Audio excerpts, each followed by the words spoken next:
Eh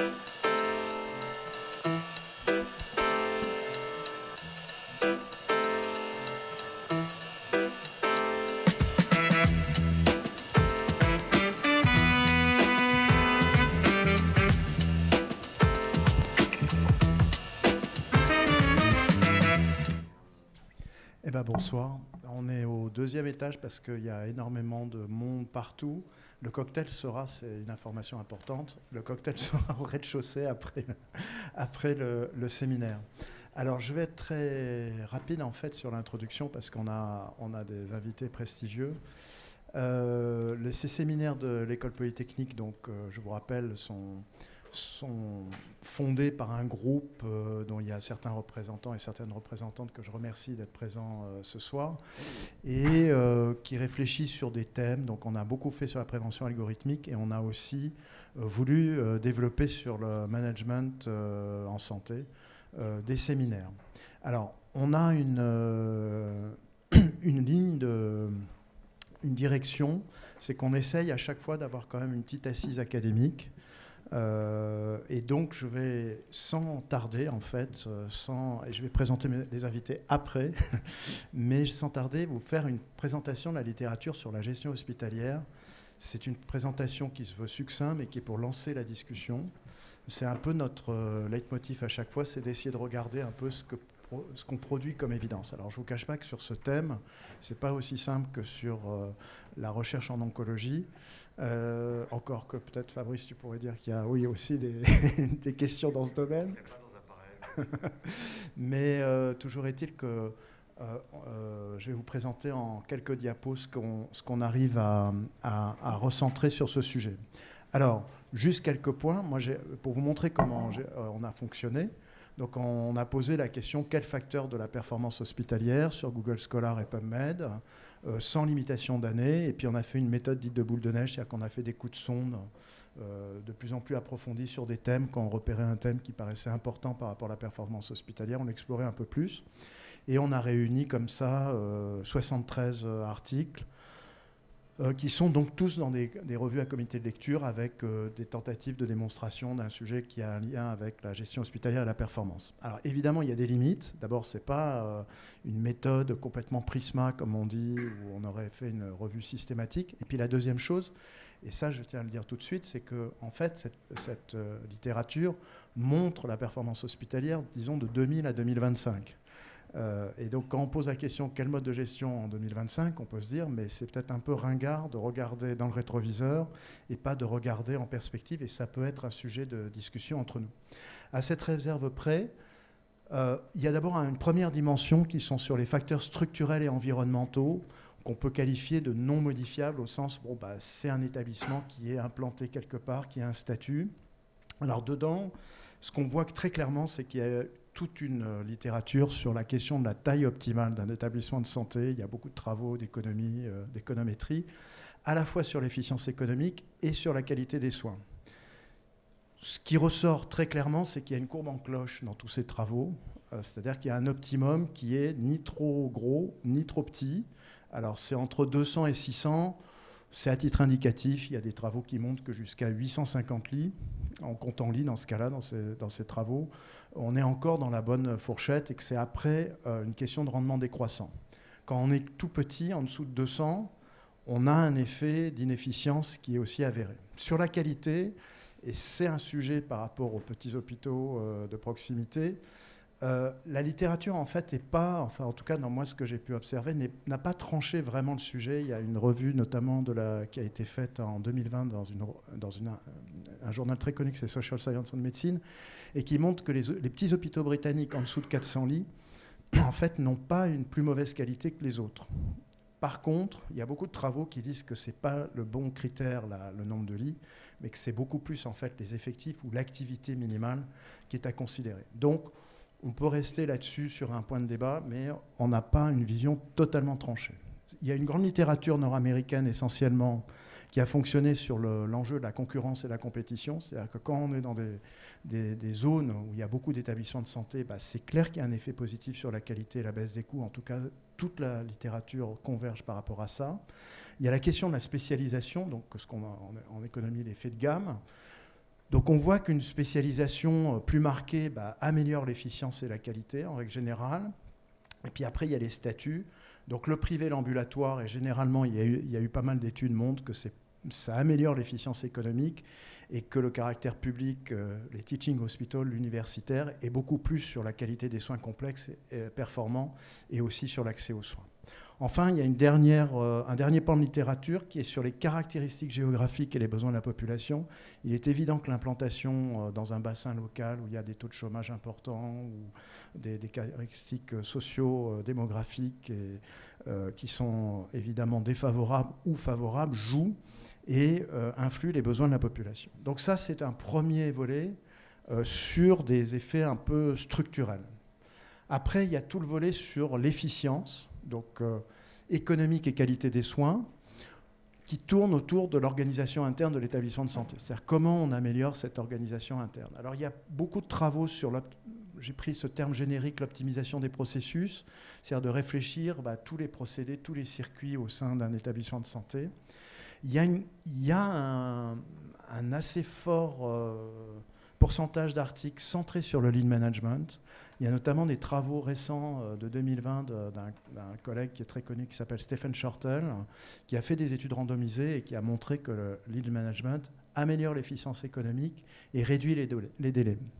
Il y a d'autres méthodes d'optimisation des processus. C'est un canevas assez hétérogène où on voit beaucoup d'amélioration de la qualité, de standardisation des flux. En règle générale, c'est des démonstrations quand même sur l'efficience économique et sur la pertinence, c'est-à-dire qu'on évite les doublons de prescription. Un autre pan, c'est sur l'innovation médicale et numérique. Alors l'innovation médicale, il y a eu toute une littérature dans les années 2000-2010. Il y a un article célèbre notamment dans Health Affairs de 2001 qui montre que l'innovation médicale améliore la qualité des soins.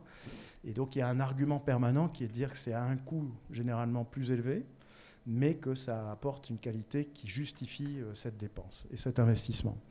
L'innovation numérique, je ne peux pas ne pas parler de l'innovation numérique. J'en reparlerai un peu plus tard sur le jumeau numérique, Claire.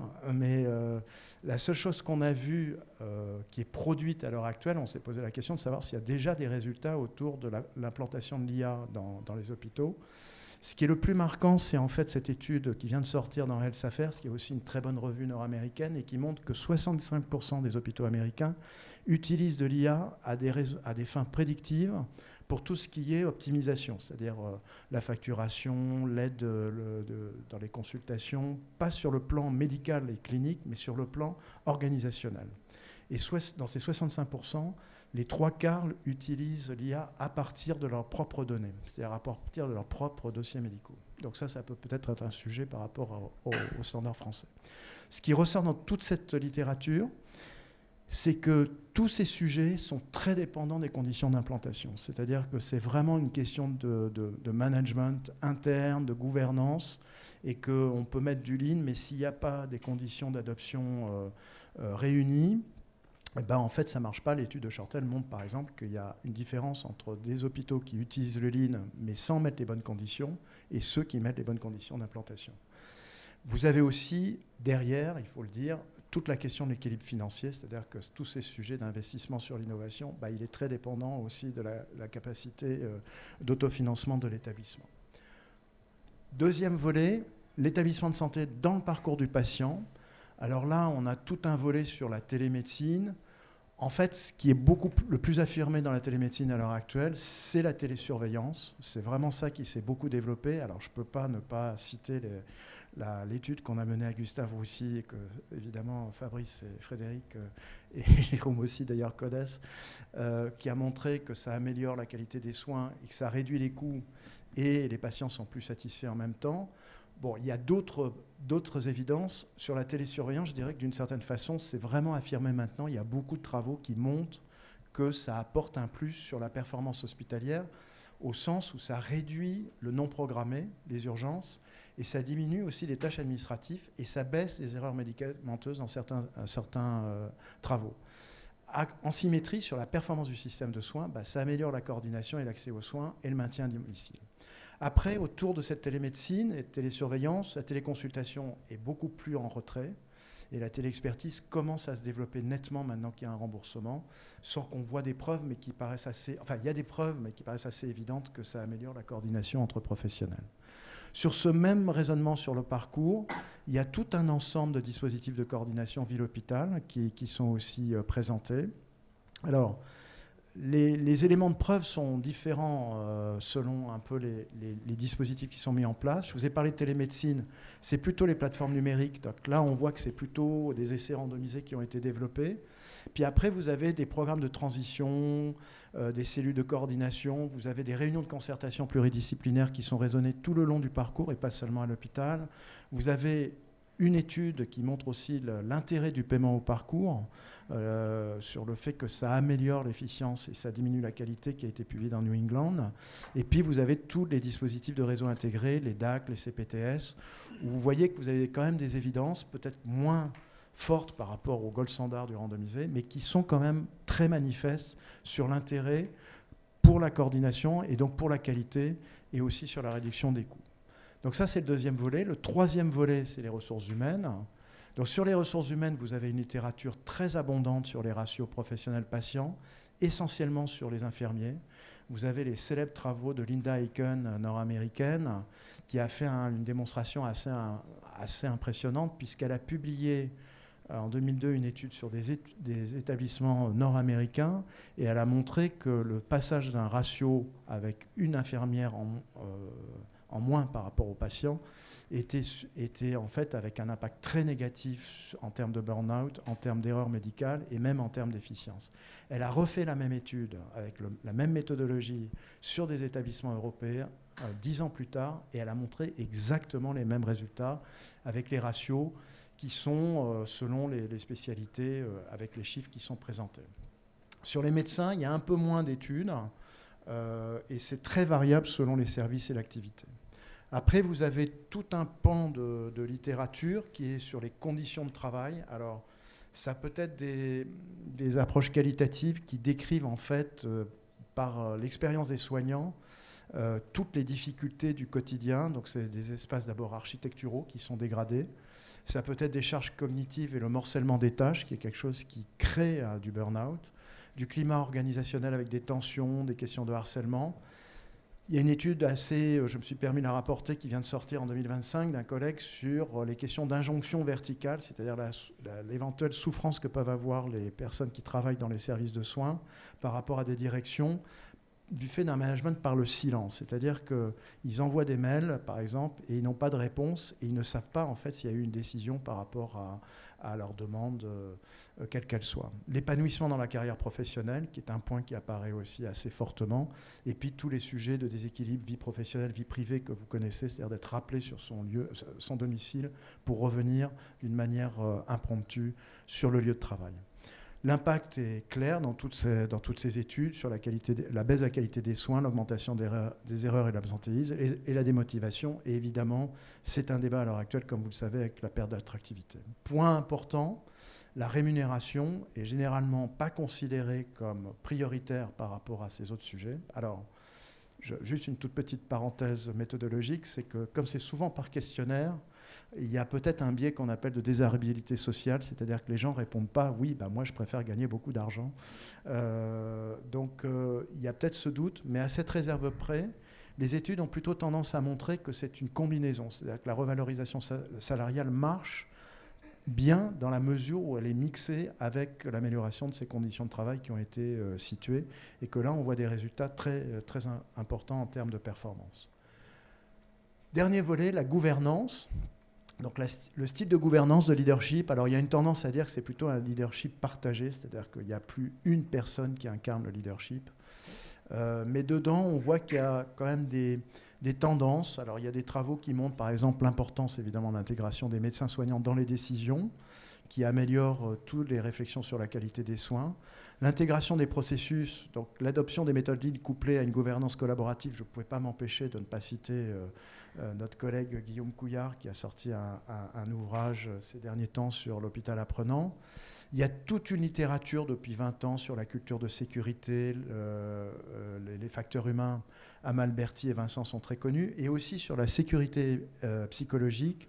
Amy Edmondson, qui est une prof d'Harvard très très connue, a beaucoup travaillé dans le secteur de la santé en montrant l'importance de ces gouvernances de proximité sur le fait de gérer quand il y a des conflits dans les équipes et aussi de garantir de la sécurité psychologique par rapport aux personnes. Ça veut dire la reconnaissance du travail accompli, de pouvoir être accessible, de ne pas être violent évidemment dans l'échange verbal. Vous avez aussi du leadership adaptatif selon le contexte. On avait notamment pas mal travaillé sur des questions sur ces questions-là en 2003, et on avait montré que selon en fait les contextes hospitaliers, le leadership n'est pas du tout avec le même style, et que la gouvernance doit s'adapter en fait aux conditions sociologiques. Puis vous avez le transformationnel, une vision inspirante et développement des collaborateurs avec un système de valeurs qui est assez proche de la logique de l'honneur de Thierry Barnes. Le profil du leadership, sujet assez toujours récurrent. Est-ce qu'il faut des médecins, des directeurs d'hôpitaux, des administratifs ou les deux? On voit qu'il y a des travaux qui montrent que, sans surprise, les leaders médecins excellent dans la dimension clinique et relationnelle et que les administratives optimisent plutôt la performance financière et opérationnelle. Mais il y a quand même vraiment consensus sur des modèles hybrides, c'est-à-dire qu'il n'y a pas conflit médecin contre manager hospitalier et directeur d'hôpitaux. C'est vraiment l'hybridation qui est dans les travaux reconnue comme donnant les résultats les plus probants. Donc j'ai mis cette étude encore dans Social Science and Medicine qui montre que quand le binôme fonctionne, il y a 32% de qualité perçue des soins améliorés, 22% de diminution des durées de séjour. Alors, dernier point, tout ce que je vous ai dit, efficience, RH, parcours, gouvernance.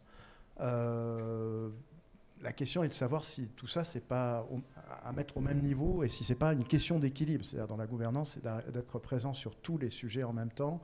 On avait beaucoup travaillé avec mon collègue, regretté collègue Claude Sicotte, canadien, sur un modèle, par exemple, qui voit à peu près les 4 dimensions que je vous ai présentées. Mais l'idée, c'est surtout d'avoir de l'alignement entre tous ces sujets, c'est-à-dire de ne pas être bon en efficience, mais pas bon en RH, ou bon en parcours et pas bon sur d'autres aspects. Je termine sur le point d'introduction, les perspectives. Donc, quand on recense un petit peu les travaux un peu prospectifs sur la gestion hospitalière, on voit qu'il y a d'abord quand même un consensus pour dire qu'il va y avoir une augmentation des besoins et donc des coûts, malgré une tendance à externaliser. C'est-à-dire que ce qu'on voit, c'est qu'il y a quand même dans beaucoup de maladies chroniques une tendance à l'externalisation, c'est-à-dire que les temps de présence au sein de l'établissement de santé sont de plus en plus brefs. Et ce qui pose donc des questions à la fois en interne, avec beaucoup de promesses sur la rationalisation des processus par le numérique. Alors là, je cite le jumeau numérique, mais pas seulement par courtoisie, parce que j'ai été très impressionné par la présentation qu'a fait Jean-Patrick Lajonchère sur le jumeau numérique organisationnel au sein de l'hôpital Saint-Joseph, donc avec Dassault. Mais c'est vraiment des perspectives où on voit une tentative d'optimisation qui pose des questions un peu de recherche opérationnelle historique, mais où il y a beaucoup de promesses sur ce sujet.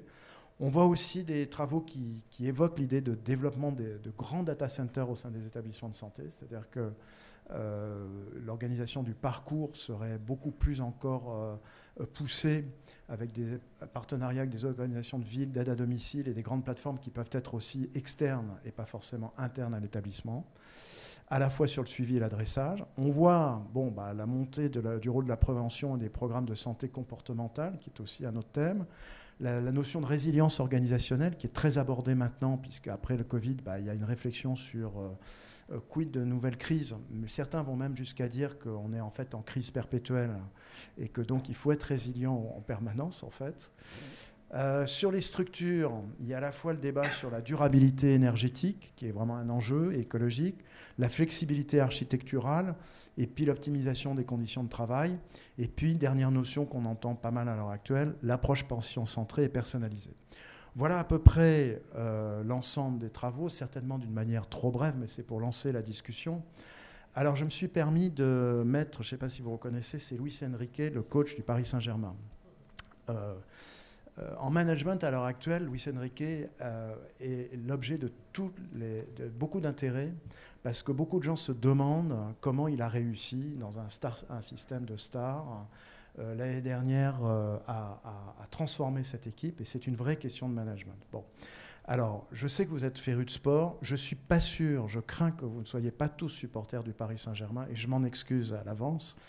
Mais je vais vous laisser la parole et je dois dire qu'on vous a invité parce qu'au fond, d'une certaine façon, vous avez une réputation, je peux le dire clairement, à l'heure actuelle dans le système hospitalier. Vous êtes j'aurais tendance à dire, les Luis Enrique du moment dans le secteur hospitalier.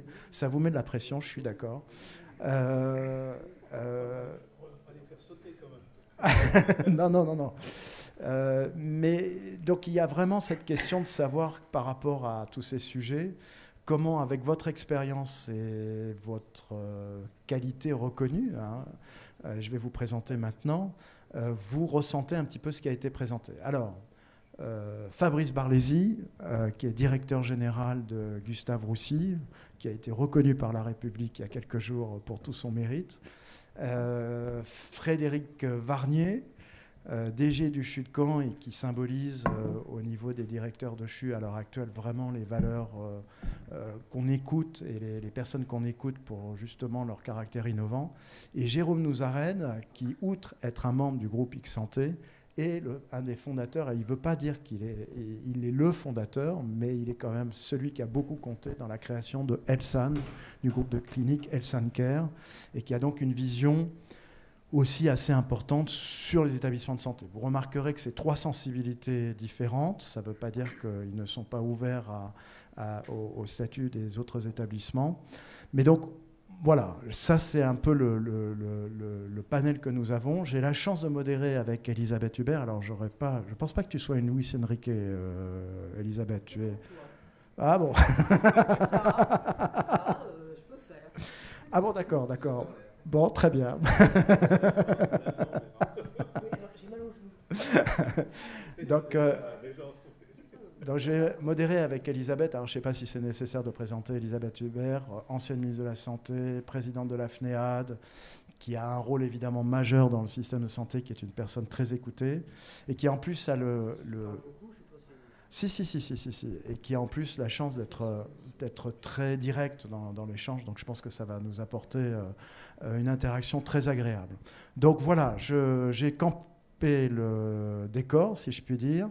Et la première question que je vous pose en 2-3 minutes, c'est au fond, par rapport au tableau qui vient d'être présenté, quelle est votre réaction? Est-ce que vous allez vous y retrouver dans votre expérience? Ou est-ce qu'il y a un sujet qui vous paraît un peu absent? Alors Fabrice, peut-être si tu as le courage de commencer, c'est toujours compliqué d'être le premier, mais merci beaucoup. Merci Étienne, merci pour cette invitation.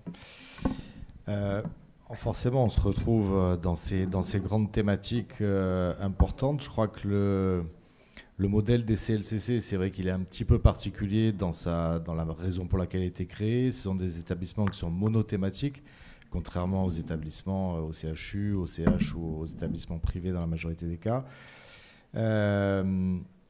Ils ont une localisation, finalement, ils sont répartis au niveau régional. Il n'y a pas cet aspect de concurrence entre CLCC, mais évidemment avec les autres institutions. Et dans ce que tu as décrit, moi j'ai peut-être 3 réflexions. La première, c'est, on voit que tu as cité beaucoup de données qui sont des données nord-américaines, mais très peu de données françaises. C'est-à-dire qu'on n'a pas beaucoup d'éléments factuels sur lesquels s'appuyer pour prendre les décisions. Et c'est toujours quelque chose qui m'a beaucoup surpris dans notre organisation et je dirais au quotidien. Et je me suis toujours demandé comment les politiques aujourd'hui pouvaient prendre des décisions avec finalement peu d'éléments factuels pour les guider et les soutenir. Le deuxième élément, c'est, je trouve, tu l'as abordé sans employer le mot, mais je vais le faire. On a un système qui est quand même extrêmement rigide. Et je trouve qu'on manque d'agilité, de flexibilité pour s'adapter aujourd'hui. On le voit par exemple sur l'aspect des RH, on est quand même dans un carcan administratif qui aujourd'hui, à mon sens, ne correspond plus à la réalité, non seulement de l'efficience qu'on peut trouver dans les organisations hospitalières, mais je pense y compris aussi de la volonté de nos employés. Et puis, pour illustrer ça, je vais citer un exemple. On considère aujourd'hui, alors je ne sais pas quelle est la réalité des chiffres, mais qu'il faut à peu près, pour remplacer un médecin d'aujourd'hui qui part, il nous en faut 2,3. Bon, imaginons que ce soit 2 pour faire simple. Si tu regardes dans les CH, comment on est, dans les établissements hospitaliers, comment on est rémunéré, par des GHM ou des GHS. Et si on admet à la louche que la masse salariale représente à peu près la moitié, peu ou prou, de ce GHS, ben, tu dis demain, comment tu fais? Parce que finalement, la partie salariale va te coûter 2 fois plus cher, en tout cas pour ces aspects médicaux, qu'aujourd'hui. Et les GHS, ils ne vont pas augmenter probablement de 50% à l'avenir. Donc il y a quand même une équation à résoudre sur laquelle il faut donc qu'on soit extrêmement agile pour trouver des solutions, pour s'adapter. Et je pense que c'est une demande. Et le dernier, c'est qui rejoint une part de rigidité de notre système qui est assez inquiétante et qu'on peut illustrer par un point que tu as souligné, qui est celui de l'IA. Si on regarde le retard, en tout cas là où on en est aujourd'hui dans les établissements hospitaliers sur l'implémentation, la formation et je dirais l'appropriation de l'IA aujourd'hui, alors qu'il est clair qu'elle va venir, elle est déjà en partie là, elle va venir, mais elle va bouleverser les champs de tous nos métiers. Tu as cité l'aspect organisationnel, mais les parcours des patients, la recherche. Aujourd'hui, les niveaux d'IA vont résoudre en une soirée des problèmes qu'on mettait 10 ans à résoudre avec des chercheurs qui travaillaient avec des méthodes même relativement performantes. Et je pense, j'ai le sentiment aujourd'hui qu'on n'a pas tellement pris la mesure. Alors peut-être oui, dans un cercle comme celui-ci, tout le monde en a pris la mesure, mais je dirais dans la manière dont on va adapter nos organisations, à former nos équipes pour s'approprier ça, pour quelque chose qui va arriver et qui va être vraiment, vraiment colossal. Et je dirais pour tous les autres aspects aussi organisationnels, de réseau, tu disais, il y a beaucoup d'externalisation. Mais pour moi, la vision que j'en ai, c'est pas externalisé. C'est le même hôpital qui gère des soins à 2 endroits différents. Mais ça devrait rester... Je comprends, mais pour moi, ça doit rester dans un même parcours organisé par un même acteur pour justement que ça soit fluide. Plus on va multiplier les acteurs, c'est-à-dire que tu vas avoir un passage dans divers éléments. Nous, on l'a bien vu en cancérologie, et l'exemple du Covid a été très marquant. Tu as des patients qui arrivent au système plus tard, le diagnostic prend plus de temps, ils arrivent dans les établissements post-soins, et il y en a beaucoup qui ne sont jamais arrivés. Et donc, du coup, on voit bien que si le système, par contre, est très fluide et géré et coordonné de la même manière, ça va être mieux. Donc, voilà un peu les 3 points que ça m'inspire. Merci beaucoup. Frédéric, sans transition. Alors, je suis un peu scolaire, tu sais, parfois, donc je vais répondre aux questions dans l'ordre. Moi, ce que ça m'inspire d'abord, c'est je me suis demandé sur l'image, est-ce qu'on peut comparer un hôpital au PSG? Parce que tu as comparé l'entraîneur et les directeurs que nous sommes. Après, voilà, est-ce qu'on a les mêmes profils à gérer? Est-ce qu'on a les mêmes budgets? Est-ce qu'on a Pas faux. Je sais, mais ça serait un sujet intéressant que de comparer le PSG et l'hôpital, en tout cas. Non, ce qui manque, voilà, la présentation est très complète, mais il y a 2 sujets. Un auquel je crois vraiment, même si c'est évoqué incidemment, mais c'est le sujet du patient. Parce que fondamentalement, derrière tout ça, il y a des patients. Et c'est comment on rend ça central dans la problématique. Donc c'est évoqué, mais je pense que c'est un sujet en tant que tel et qui peut irriguer l'ensemble des problématiques. Et deuxième sujet, c'est juste un clin d'œil à Elisabeth, parce que l'HAD n'est pas tellement évoqué, alors que c'est un sujet fondamental pour l'avenir de l'hôpital. Mais je le dis parce que... Ça rejoint ce que disait Fabrice, parce qu'effectivement, Elisabeth a réagi en disant il n'y a pas l'HAD. Mais l'HAD, quand tu fais Google Scholar et PubMed, je suis désolé, c'est pas présent à l'heure actuelle sur ce plan-là. Ça ne veut pas dire qu'il n'y a pas des études... mais ce qui dit quelque chose. Ce qui peut dire quelque chose, oui. Alors du coup, sur le fond de la présentation qui était très riche, et je te remercie, parce qu'il y a des publications qui me paraissent intéressantes à aller regarder. Le premier sujet, ce que ça m'inspire, c'est qu'on voit bien, même si ça fait des années finalement que ces problématiques-là sont évoquées, les sujets de gouvernance, de financement, d'innovation. Il y a 20 ans, on aurait pu parler de ces sujets-là aussi, sûrement autrement, mais on aurait pu en parler. Mais la différence, c'est, je crois, qu'on a une forme d'acmé là dans ces problématiques-là, et qu'on voit bien qu'on est à un moment de bascule qui est très lent, qui est douloureux, parce qu'on voit bien que dans les problématiques que rencontre le système de santé aujourd'hui, l'hôpital, pas que l'hôpital, mais le système de santé plus largement, sont profondes, on a du mal à en sortir, on a du mal à se projeter, et c'est parce que fondamentalement, je pense que sur tous ces sujets-là, on a un moment de bascule, mais que ce moment de bascule, il ne se fait pas en 3 jours. Il est compliqué à porter, il est long, et donc on finira par sortir quelque chose, avoir un autre système. Ça, j'en suis persuadé, et on va peut-être en reparler dans le débat, mais je pense qu'on est à ce moment-là compliqué, et sur tous les sujets que tu as évoqués là, et donc il faut pouvoir les embarquer. Le deuxième sujet, la deuxième problématique que ça m'inspire finalement, c'est dans l'environnement de contraintes qu'on a, à tout point de vue, pas que budgétaire, c'est comment on fait des choix. Comment on fait des choix? Il y a plein d'hypothèses dans tout ce qui est évoqué là. sur l'innovation, sur la gouvernance, sur les finances. Il y a toujours plein d'hypothèses. Je ne suis pas sûr qu'on ait trouvé pour chacune des problématiques le modèle idéal, sinon ça serait trop simple.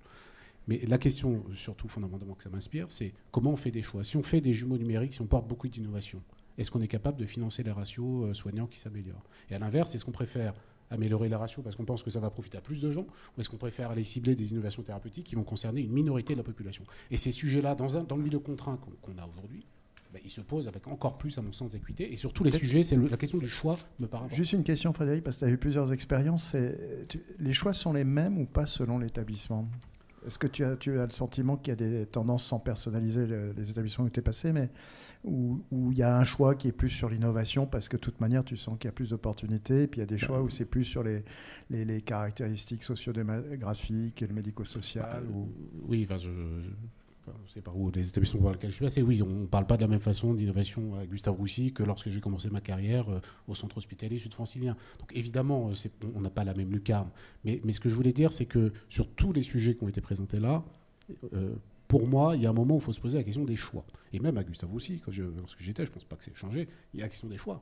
Quand on finance des carticelles, à l'époque c'était ça l'innovation du moment, on ne finance pas autre chose. Bon, quand on retient d'investir sur tel chercheur, ça veut dire qu'on ne va pas investir sur autre chose. Bon, la question du choix, et ce n'est pas que dans l'innovation, comment la pilote? Et puis, troisième problématique, qui finalement prolonge les deux premières, c'est qu'on voit fondamentalement que, et c'est pour revenir à la comparaison avec la photo, qu'on fait un boulot compliqué. Alors je dis on, je ne parle pas de moi, je ne parle pas de nous, je parle de ceux qui pilotent le système, des dirigeants hospitaliers, etc., des chefs de service, enfin de tous ceux qui ont en main un collectif. Parce que pour mener la révolution, qui était mon premier point à venir, pour faire des choix, on a besoin d'avoir des gens qui sont habiles, agiles, capables d'expliquer, de faire de la pédagogie et d'embarquer les gens. Et donc il y a une importance du management qui est fondamentale. On ne peut pas piloter le système de santé avec des circulaires. Et donc c'est la troisième problématique que ça m'évoque. Excellent. Jérôme? Alors, déjà, comme tu me l'as dit, parce que je suis monté avec quelqu'un qui pensait que j'étais encore dirigeant chez Elsan, ça fait 4 ans et demi que je n'y suis plus, ce qui me donne une grande liberté de parole, même si j'en ai été effectivement le cofondateur et le dirigeant pendant 20 ans. 4 éléments qui rejoignent un peu d'ailleurs ce qui a été dit. On m'entend bien là? Oui. Très bien. Oui. Premier élément, par rapport aux éléments de transformation, d'optimisation des processus, etc., moi, mon expérience, c'est le rôle déterminant du management. Et en particulier, moi, je veux rendre hommage aux cadres de santé qui tiennent le système aujourd'hui, que ce soit dans les services de soins ou autres. La formation est remarquable. Le micro fonctionne bien là. Je trouve que leur formation est remarquable, en tout cas, elles tiennent pour moi une grande partie du système, et c'est important de le souligner. Deuxième élément, le binôme médecin-manager. Alors, pour moi, il n'y a pas d'élément plus central. C'est déjà un élément d'humilité. Je vais vous raconter une petite anecdote. Première clinique que je dirige à 27 ans, j'arrive, vous imaginez, en bas de l'ascenseur, 2 chirurgiens d'un âge avancé, le mou et le dur, comme on disait à l'époque. Voilà. Ils tenaient la maison, pour dire les choses simplement. Et il y en a un qui me dit, écoutez, vous devez être le nouveau directeur.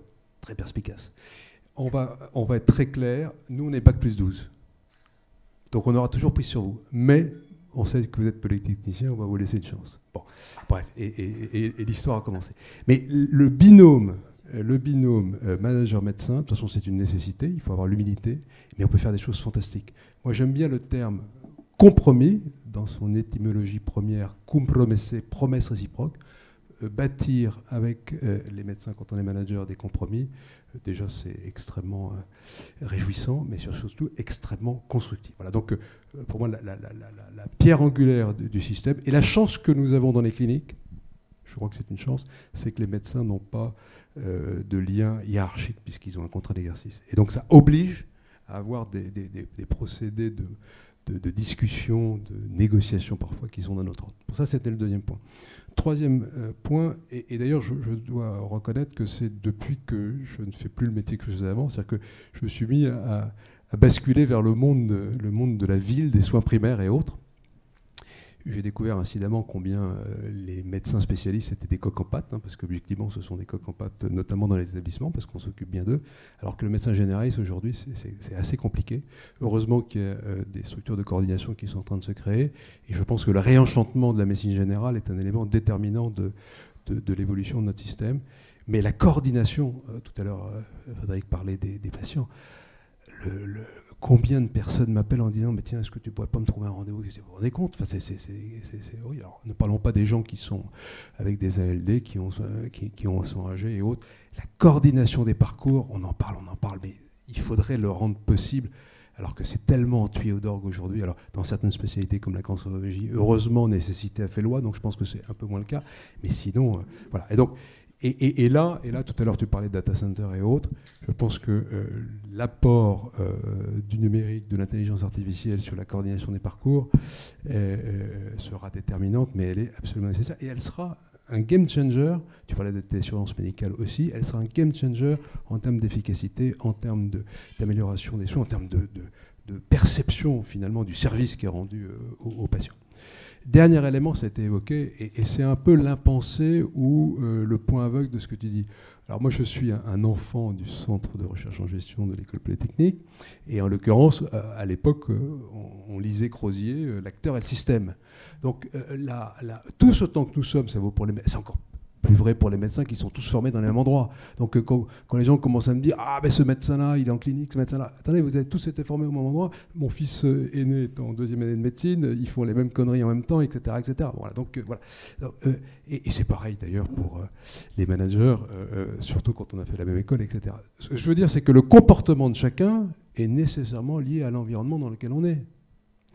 Et aujourd'hui, vous le disiez tout à l'heure, mais on est dans une rigidité qui est extraordinaire. Mais pire, il y a une omerta. C'est-à-dire que beaucoup de gens savent ce qu'il faut faire, c'est pas le terme, mais en tout cas que ce serait bien de se parler, d'essayer de prendre les bonnes pratiques, de faire évoluer peut-être les statuts, les organisations et autres. Mais il y a une espèce de totem, on bouge pas parce que, alors, comme on nous l'a tous appris, le poisson pourrit toujours par la tête. Mais la tête, c'est pas le gouvernement, le machin, etc. C'est nous. Pour ceux qui ont lu, et je pense que vous êtes beaucoup d'entre eux ici à avoir lu L'étrange défaite de Marc Bloch. L'étrange défaite de Marc Bloch, c'est les élites du système de santé, et donc c'est nous. Et donc, à un moment donné, on ne peut pas demander, lorsqu'il y a 7 ministres en 5 ans, on ne peut pas dire c'est la faute du gouvernement. Non. Donc, et d'ailleurs, je salue ces initiatives-là que tu as, que tu organises, mais cette rigidité-là, elle ne va pas se clarifier parce qu'on dira un jour, tiens, la rigidité est tombée. Voilà, pour moi, c'est la chose. Et donc, c'est le sujet qui ne figure pas là, mais c'est le sujet de la soutenabilité. Aujourd'hui, on sait très bien que c'est expéditif. Alors, qu'est-ce qu'on attend? On attend en bon français de se prendre le mur pour pouvoir réagir. Ça, c'est très français. On agit par révolution. Ou est-ce qu'on fait un peu autrement? En tout cas, en 25 ans de vie professionnelle dans le secteur, combien de mauvaises rivalités il y a eu entre le privé et le public? Mais certaines étant orchestrées, certaines étant nécessaires et d'autres. Mais alors, je vais dire comme ça qu'on ne fait pas le même métier, mais on le fait quand même grandement le même. Mais on orchestre le manichéisme. C'est pas possible. Elisabeth, sur la rigidité du système, toi qui as occupé tellement de place, qu'est-ce que tu en penses? Non, mais c'est justement, ça incite un peu d'humilité. C'est surtout que ce que j'entends me fait réagir parce que, bien évidemment, on voit bien 3 personnes qui sont censées être de cultures différentes, comme tu le disais tout à l'heure, appartenant à des établissements qui sont de statuts différents, et en réalité, l'analyse est la même. Le seul problème, c'est que il y a des différences entre l'opérationnalité et puis l'institutionnel. Et tout simplement parce qu'on se complaît, puis c'est très français, dans des postures. Et donc, les postures, elles engendrent exactement ce que nous avons entendu de la part des 3 intervenants, avec, moi, ce qui me frappe, c'est, et c'est vrai que je bassine un petit peu tout le monde avec l'activité d'hospitalisation à domicile, mais parce que c'est caricatural.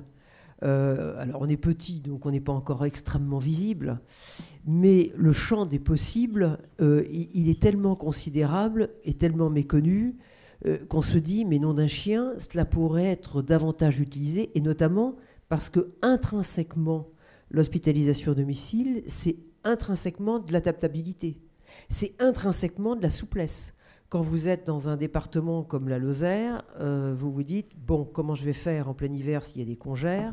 Comment je vais faire pour faire 1 heure ou 1 heure et demie de trajet, et peut-être plus si précisément il y a de la neige? Donc vous êtes obligatoirement dans l'adaptabilité, dans la souplesse, et obligatoirement, et c'est ça qui manque, cela a été dit, dans notre système.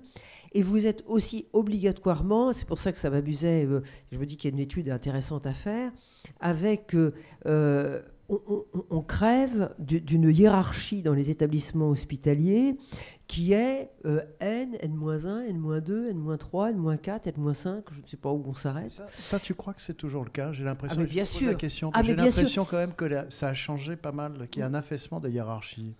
Qu'il y a beaucoup, enfin que vous avez beaucoup œuvré justement ces dernières années pour impliquer les niveaux, que je dirais inférieurs, qui ne le sont plus justement, dans les décisions.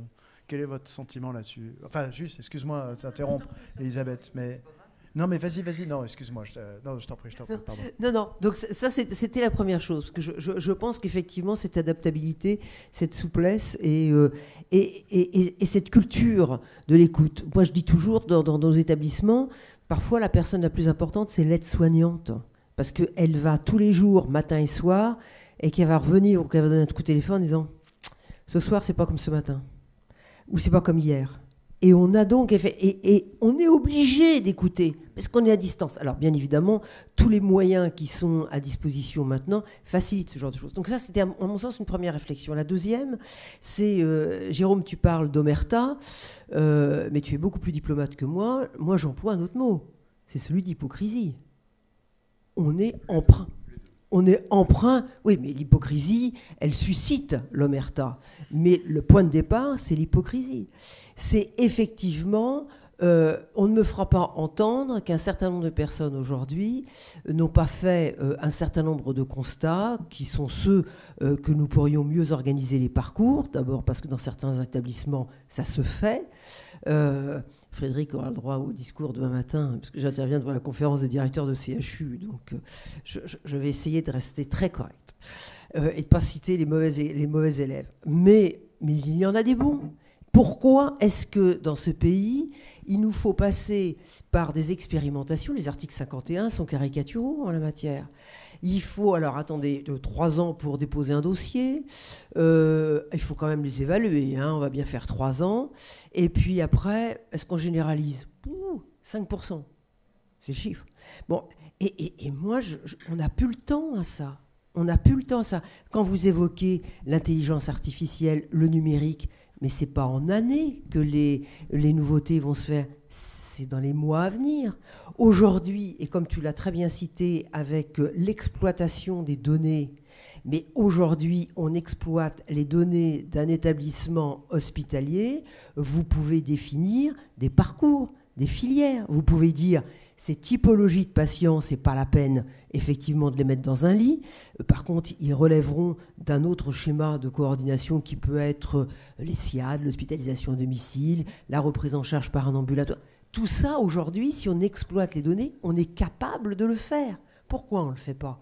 Alors, a été évoquée la décision politique. Le fait que, et c'est bien d'avoir cette confiance, que le monde politique, par rapport aux études, il serait bien qu'ils en aient connaissance.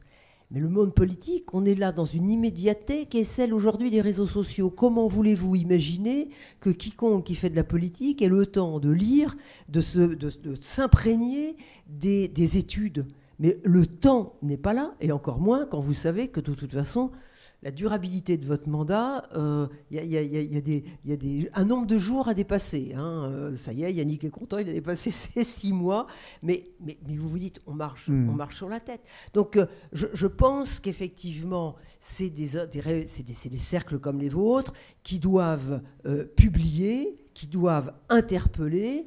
Et il faut, y compris dans les instances comme celle des directions de CHU, comme celle de la FHP, de la FEAP, du MiCancer, etc., bousculer les choses. Et là, quand Frédéric dit qu'effectivement le moment de bascule, on y arrive, oui. Il y a encore une tentation de dire 2 minutes encore, monsieur le bourreau. Mais enfin, de toute façon, dans quelques jours, dans quelques semaines, quand on va dire, de toute façon, c'est moins 40 milliards et vous vous démerdez, eh bien, il va bien falloir trouver des solutions. Parce que de toute façon, on va être appelé à les apporter les solutions. Alors, c'est parfait, parce qu'on va essayer de chercher des solutions par bloc, là. Vous pouvez intervenir à tout moment, hein. Levez la main simplement. Je vous donne tout de suite la parole s'il y a des points de réaction. C'est un peu le but. On a 40-45 minutes et on essaie d'être le plus interactif. Alors, si je viens sur efficience, sur optimisation des processus, innovation médicale et numérique, vous avez tous parlé de l'IA. Moi, j'ai un peu envie de vous poser la question, quelle est votre stratégie à l'heure actuelle par rapport à ces sujets ? Et quels sont les freins que vous avez ? Est-ce que c'est quelque chose que vous avez envie de faire, mais c'est très difficile ? Est-ce qu'il y a des démarches qui sont déjà engagées ? Fabrice, est-ce que tu as là-dessus des... Tu as souligné qu'il y avait du retard, hein, ça, je crois, dans le contexte français. Moi, j'étais très frappé par l'étude américaine. 65% des hôpitaux américains qui utilisent l'IA au quotidien sur cet aspect d'organisation du... je sais pas si... je pense qu'en France, on n'est pas à ce niveau-là. Même pas à 10% de ça, probablement. Est-ce qu'on a des plans ? Oui, forcément. Mais le problème, si tu veux, c'est qu'en fait... pour arriver à mettre en place de l'IA avec la volonté que ça change les choses, il faut déjà que tu aies une infrastructure qui tiennent la route. Et bon, là, malheureusement, Gustave aussi, on est très puissant et très fort dans beaucoup de domaines, mais sur l'informatique, il y avait un sous-investissement chronique qui nous a obligés à accepter de monter à la face nord de l'Everest pour attraper ça. Donc, ça a été très compliqué. Donc, d'abord, l'infrastructure. Ensuite, il y a un aspect aussi je dirais, Gustave aussi avait été très innovant sur le dossier patient informatisé et avait son propre DPI. Le problème, c'est que, l'accélération des innovations faisait qu'il était évidemment de plus en plus outdated. Et la deuxième chose, c'est qu'on trouvait de moins en moins de gens qui avaient envie de travailler dessus. Il a quand même fallu prendre la décision que j'ai prise de dire maintenant je veux une solution qui soit commerciale. Parce que c'est à la fois le moyen d'avoir un outil qui est, à mon sens, plus efficient, qu'on partage avec d'autres hôpitaux et dont l'évolution est évidemment partagée, plutôt que d'avoir, nous, à faire toutes les évolutions d'un système qui reste unique et qu'on avait pu vendre à personne. Sur cette base-là, il y a eu en parallèle une structuration quand même des données. Nous, on avait quand même une base de données de plus de 400 000 patients qu'on a complètement cleané sur les aspects, je dirais, à la fois évidemment éthiques, réglementaires, sur aussi la profondeur des données. Je crois qu'il y a un immense fantasme pour une partie de nos collègues on est assis sur des millions de malades, des millions de malades pour lesquels on a le poids à la taille, globalement on s'en fout. Donc la question, c'est avoir des bases de données avec des malades profondément... Ça a pris beaucoup de temps, ça, cette normalisation de la donnée sur le dossier médical, tout ça ? C'est un travail de quasiment 4 ans, là, 3-4 ans, d'arriver. Et on va arriver à une database sur 400 000 d'à peu près 170 000. Et tous les dossiers médicaux, par exemple, sont dans les 400 000... Non, ça, c'est 400 000 malades pour lesquels on a toutes les caractéristiques, y compris moléculaires, de haut niveau, avec l'histoire clinique, les traitements reçus. Donc ça, on peut commencer à faire de l'IA un peu là-dessus. Et sur les process aujourd'hui, on est incapable. Alors on va implémenter petit à petit, une fois qu'on aura, donc là en fin d'année, la structuration de notre nouveau DPI. Là, on va pouvoir commencer à implémenter des outils qui vont nous servir à collecter des data, où l'IA pourra aider à optimiser les parcours, etc. Mais il y a aussi une volonté. Moi, j'ai toujours dit depuis que je suis arrivé en disant comment je peux, avec mon smartphone, acheter un billet d'avion, passer tous les contrôles de sécurité et monter dans l'avion, et qu'à un moment, pour rentrer à l'hôpital, il faut que je passe par 4 guichets où je répétais 4 fois la même chose à des gens qui, en gros, n'apportent pas de plus-value. Et pour revenir, alors Frédéric parlait des patients. Alors évidemment, les patients sont au centre. Bon, c'est vrai que c'est tellement le cas qu'on oublie parfois de le dire, et effectivement, il faut le rappeler. Mais moi, je pense personnellement, je ferai reposer une partie de ça sur les patients. Finalement, qui plus que le patient a le temps de remplir, de revenir sur un certain nombre d'éléments qu'il va pouvoir compléter avant de rentrer dans le système. qui, plus que le patient, va arriver à dire chaque jour, et c'est le cas de résilience que tu connais bien, ben, je me sens comme ci, je me sens comme ça. Et on va aussi utiliser des outils connectés, etc. Et je me dis que ça, le patient, il aura envie aussi d'être acteur de ses propres soins. Et que du coup, si on lui facilite son parcours avec cette digitalisation de l'IA, si on lui facilite aussi la collection de données qui vont permettre de s'adapter et d'anticiper, qui est globalement ce qui rend aujourd'hui la gestion des hôpitaux très difficile, avec les soins non programmés, qui sont globalement, je dirais, le caillou dans nos chaussures pour beaucoup. Je pense qu'on arrivera probablement à faire accepter le fait que ces outils d'IA sont vraiment un plus, alors qu'aujourd'hui, 40% des médecins, mais c'est vrai aussi aux États-Unis, sont plutôt inquiets de l'avènement de l'intelligence artificielle. Et il y avait un article dans le New England que tu as peut-être vu sur le fait qu'ils avaient peur du quantified MDs, c'est-à-dire qu'en fait, les outils d'IA permettent de quantifier exactement ce que font les médecins, combien de temps ils passent à répondre à leurs emails, combien de temps ils passent à d'autres, et que donc du coup, il y a un moment, voilà. Donc ça, il faut aussi lutter contre ça, mais l'éducation sera évidemment primordiale. Jean-Patrick Bonjour Jean-Patrick Lajonchère, ex-directeur général de Saint-Joseph Marie-Lanne-Longue. D'abord, Étienne, vraiment merci pour la présentation, parce qu'il y a plein de choses auxquelles je croyais, et maintenant j'ai des preuves, donc c'est vachement sympa. Bon, la première chose. Deuxième chose, je voudrais juste vous dire que quand les paysans ont construit avec leur coopérative agricole d'immenses silos qui ont enlaidi nos campagnes, c'est qu'ils avaient un projet. C'est-à-dire celui de vendre le maïs, le blé, etc., qu'ils ont mis dedans pour le conserver, pour faire une coopérative et pour arriver à le vendre. Aujourd'hui, quand on construit des immenses entrepôts de données et qu'on n'a pas de projet, ça me fout les jetons. Et si en plus on met de l'IA et qu'on dit à l'IA « réponds à ma question que je ne sais pas te poser », ça me fait encore un peu plus peur. Et c'est là où je voulais apporter peut-être quelque chose, même dans la première partie sur l'organisation, le management et tout. Moi, j'ai toujours fait attention à donner du sens à nos actions, à partager d'abord le sens avec les médecins, en pensant aux patients, et vous avez raison. Et au fond, pour l'IA, je crois que c'est essentiel, c'est quel sens on donne à tout ça, qu'est-ce qu'on va chercher avec, qu'est-ce que ça va apporter. Et au fond, vous vous rendez compte que quand vous donnez du sens, il y a beaucoup de réticence, si je puis dire, qui s'annihilent parce que les gens, beaucoup savent pourquoi. Et on n'a plus que les ringards réticents de base qui sont contre un projet. Et voilà, je voulais apporter le truc pour réussir l'IA, comme pour bien d'autres choses. Donnons du sens au projet intelligence artificielle dans un hôpital. Allez-y, bien sûr. Bonjour, Alexandre Cabot, je suis directeur d'hôpital public en Seine-et-Marne. Juste sur l'IA et les data, je pense que la base de la base, déjà, c'est le DMP et mon espace santé. On ne peut pas faire d'analyse de data comme le font les grands groupes, le CAC 40, etc., ou la Poste, ou je ne sais pas qui, si on n'a pas de la data renseignée par les usagers. Donc déjà, si l'usager, le patient, remplit mon espace santé, tout simplement, c'est un outil public qui est à disposition des usagers, ça sera déjà très bien. Aujourd'hui, mon espace santé, c'est pas connu. L'usager, le patient ne le renseigne pas forcément ou n'a pas accès aux documents qui y figurent. Donc déjà, optimiser les outils existants et les renseigner, ça sera déjà bien. C'est la base, je pense, avant de vouloir faire de l'analyse data et de l'IA. Et deuxième remarque sur l'IA, il y a des outils qui coûtent pas cher, qui ne demandent pas forcément des investissements lourds. Moi, je pense je ne veux pas faire de pub, mais il y a un logiciel qui s'appelle Présage. C'est un outil de prédiction de dégradation de l'état de santé d'un patient à domicile. Donc on parlait du virage domiciliaire. Voilà, l'IA peut aider aussi sur le lien ville-hôpital en lien avec les acteurs du domicile. Voilà, on n'a pas besoin forcément d'infrastructures lourdes de réseau ou voilà, on peut faire de l'IA avec des logiciels prédictifs et avec le domicile et avec le lien ville-hôpital. Voilà, c'est juste des remarques pour dire qu'on a quand même des outils à portée de main et des leviers d'action qui existent aujourd'hui à disposition. Voilà.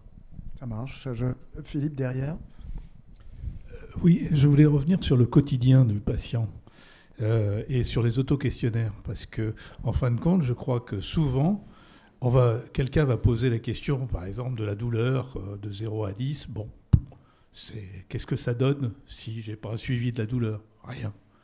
Par contre, le patient, il va parler de son ressenti, de son quotidien, et ça me semble essentiel parce que si j'ai le quotidien du patient, je sais quelle est sa représentation des soins, et je pense qu'on peut aller très très loin par rapport à ça, et peut-être avoir une finesse de relation avec lui. Vous voulez réagir, Frédéric, Jérôme, sur tous ces thèmes, optimisation des processus, innovation médicale et numérique, avant qu'on passe à l'implantation? Parce que j'imagine que ça ne doit pas être tous les jours facile. Sur l'IA très, très, très brièvement, mais avec le point de vue de directeur d'hôpital. Il y a un effet mode évident. C'est-à-dire que si on ne dit pas IA dans une phrase, on a has-been, on n'a rien compris, etc. Bon, enfin, moi, quand je regarde le quotidien de l'hôpital, c'est pas tous les jours qu'on fait de l'IA. Alors, pour les chercheurs, c'est un peu différent à Gustave Roussy ou quand on a des grands programmes. Enfin, concrètement, dans la gestion hospitalière, dans l'approche des parcours, etc., il y a des initiatives, il y a quelques solutions qui se développent. Ça. Enfin, le quotidien est quand même pas, ou alors je me trompe, irrigué d'IA. Par contre, il y a des choses qui sont embarquées, en imagerie notamment, etc., où on ne sait même pas d'ailleurs, parce que c'est devenu du quotidien, et on n'en parle pas plus que ça, mais enfin, c'est déjà de l'IA qui marche très bien, et en particulier sur du diag. Bon. Moi, ce que ça m'inspire, c'est mon sentiment quand je vois ça à l'hôpital, je me dis que ça part dans tous les sens. Parce que pour le coup, et je rejoins tout à fait ce que disait Jean-Patrick Lajonchère, tout le monde vient avec son projet. Moi, il a fallu monter un entrepôt, il fallait monter un entrepôt, il fallait investir dans les données, etc. À la fin, qu'est-ce qu'on utilise vraiment et qu'est-ce qu'on produit? Il faut être franc, c'est pas à la hauteur de l'investissement qu'on y a mis. Là, je prends la casquette budgétaire. C'est pas du tout à la hauteur de ce qu'on a investi. Donc ça, c'est le premier sujet. Deux, quand je me dis on va aller là-dessus. Moi, quand un praticien vient me voir, je ne parle pas de la recherche, je laisserai Fabrice en parler ici. Un praticien vient me voir avec une solution d'IA, etc. À chaque fois, on nous présente une forme de côté miracle, le truc, ça va améliorer la qualité, etc. Vous pouvez me donner des données, des métriques qui me permettent de dire qu'on va vraiment changer la vie du patient, là? Pas évident. C'est jamais évident. En tout cas, c'est pas 100% des cas. Voilà.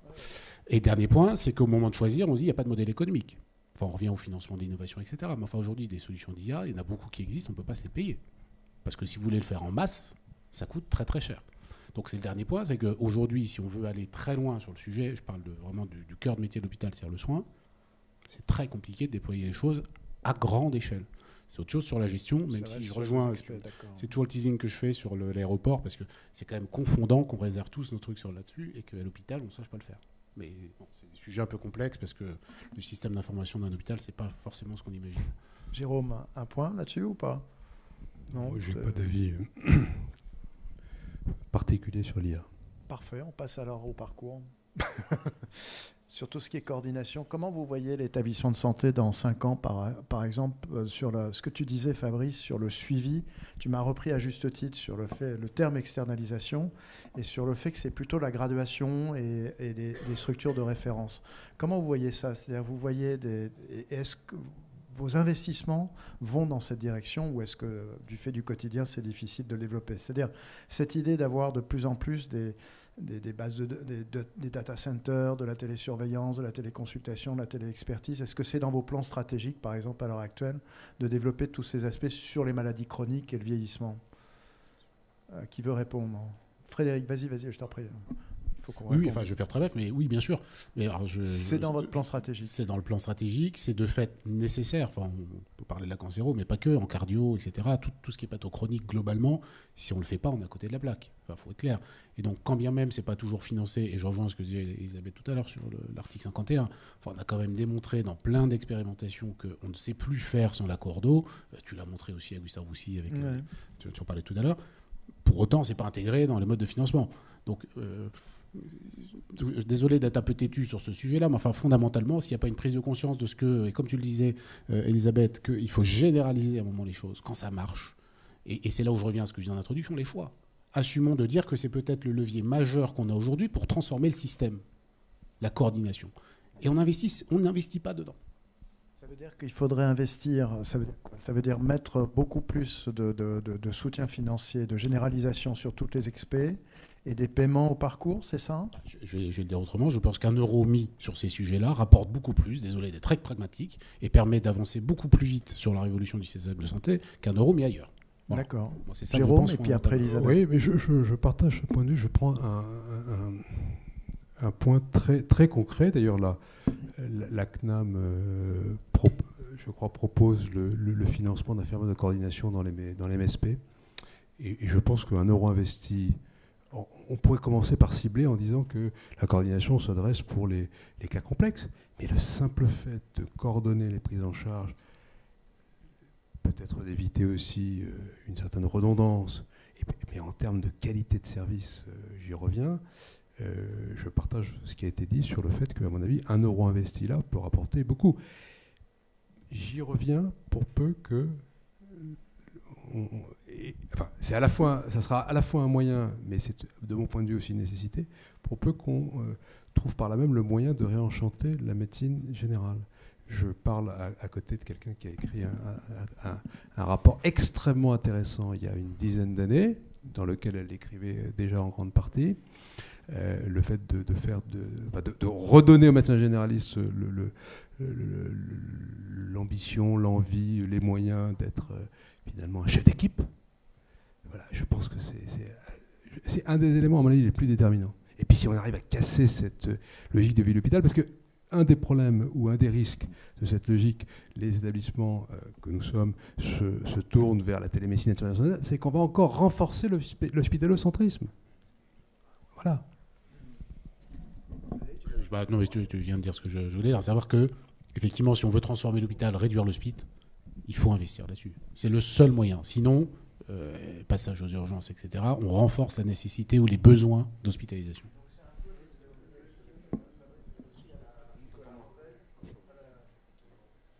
À la Nicolas Revel, sur les maladies chroniques, vraiment beaucoup investir. Télésurveillance, paiement au parcours, avec du bénéfice. Oui, c'est ça. Vous êtes dans cette... vous partagez. Fabrice. Ouais, je ne suis pas tout à fait d'accord avec l'idée que la télémédecine renforce l'hospitalocentrisme. Par exemple, nous, l'objectif aujourd'hui, c'est d'arriver à faire en sorte qu'on ait une partie de nos patients qui ne le justifient pas, qui soient complètement monitorés à distance, avec justement l'aide des médecins généralistes. C'est-à-dire qu'on peut très bien imaginer que quelqu'un qui a été opéré d'un stade précoce, qui a biologiquement un faible risque de rechute, va être suivi par des solutions digitales, verra son médecin généraliste qui, lui, va faire l'examen clinique, je dirais, qui est indispensable, mais le malade n'aura pas besoin de se déplacer.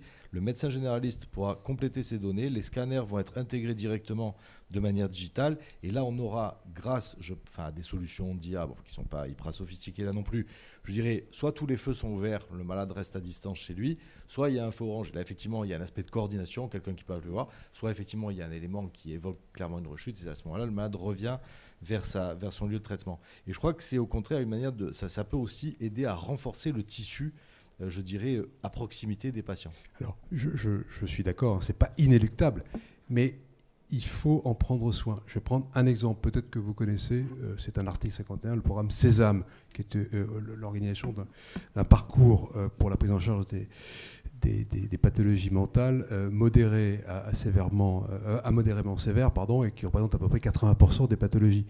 Dans le protocole de Sésame, l'exclusivité de la prescription demeure au médecin généraliste, alors même qu'il y a un psychiatre qui rentre en ligne de compte. Donc c'est quelque chose de...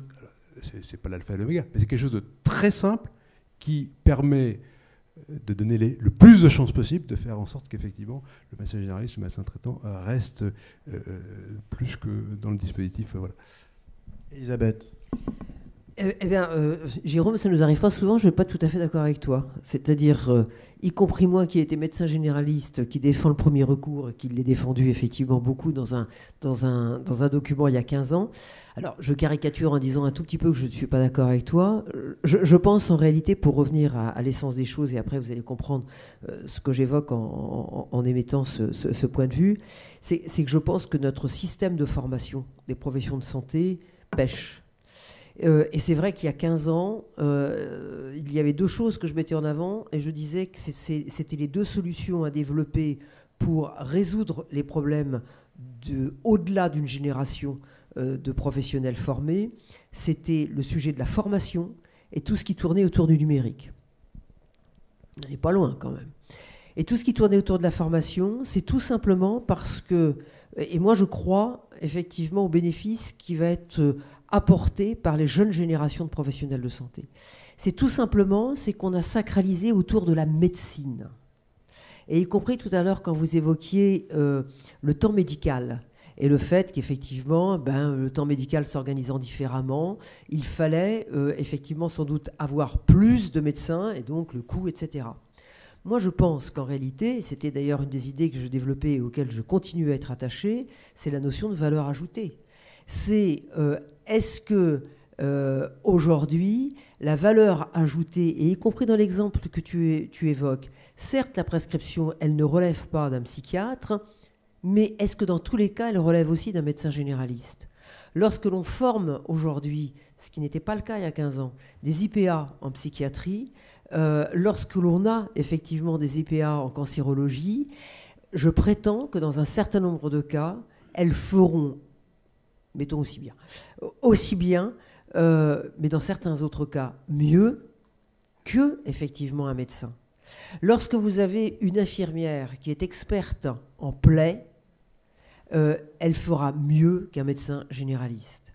Donc ce que je veux dire, c'est que il faut qu'on change de logiciel. C'est de se dire qu'effectivement, on a organisé autour de la médecine, dans le sens médecin, et qu'il faut que l'on élargisse le spectre avec un travail qui effectivement sera beaucoup plus coopératif, soit beaucoup plus un travail en équipe, et c'est d'ailleurs pour cela que je dis que les jeunes... Formation. Pardon ? Par la formation, c'est ça ? Et ça, je pense, par la formation. Quand vous voyez, par exemple, que pour les soins palliatifs, c'est une activité qui existe beaucoup en HAD, le DU soins palliatifs, mais il peut être suivi par un médecin, par des infirmières. C'est le même DU. Donc, cette transversalité, il faut qu'elle soit inculquée précocement durant les études. Il ne restera pas moins qu'il y aura le médecin, qu'il y aura les infirmières, qu'il y aura le kiné, etc. Mais arrêtons, et c'est vrai aussi, y compris dans ce que l'on peut évoquer sur les transformations structurelles qu'il nous appartient de faire. Ce qui me frappe, c'est que quand quelque chose marche, je le vois avec la Chalet, quand quelque chose marche, la tentation, c'est, eh bien, puisque ça marche, je ne le faisais pas jusqu'à maintenant, et plutôt que d'aller coopérer avec des structures qui existent, je vais donc moi-même créer la structure. Ben non, tu vas travailler avec ceux qui existent et qui, dans un certain nombre de cas, ont déjà développé des choses et le font bien. Pas toujours, hein, c'est vrai, pas dans tous les endroits. Frédéric, c'est à quoi je pense. Mais donc, je pense, si vous voulez, que si on était dans cette culture de se dire, à côté de valeur ajoutée, voilà, de valeur ajoutée, quelle est la valeur ajoutée de celui qui est à côté ?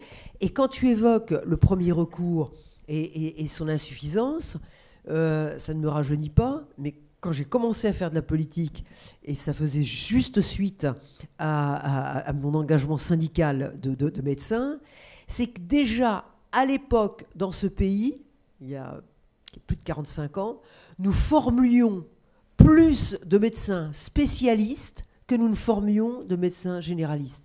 Il y avait 2 pays qui étaient dans cette particularité, les États-Unis, c'est pas le modèle vers lequel on se tourne, et la France. Et aujourd'hui, on en paye toutes les conséquences. Ce qui veut dire qu'à mes yeux, on va être obligé de sauter une étape. Et c'est pour ça que je crois qu'à partir du moment où effectivement, et encore aujourd'hui, et ne rêvons pas, le réenchantement de la médecine générale, il n'est pas pour demain matin. Il n'est pas pour demain matin. Formation, coopération numérique, parce que moi, ça fait 15 ans que je plaide aussi là-dessus, ça ne marche pas. Où est le frein ? C'est pas que ça marche pas.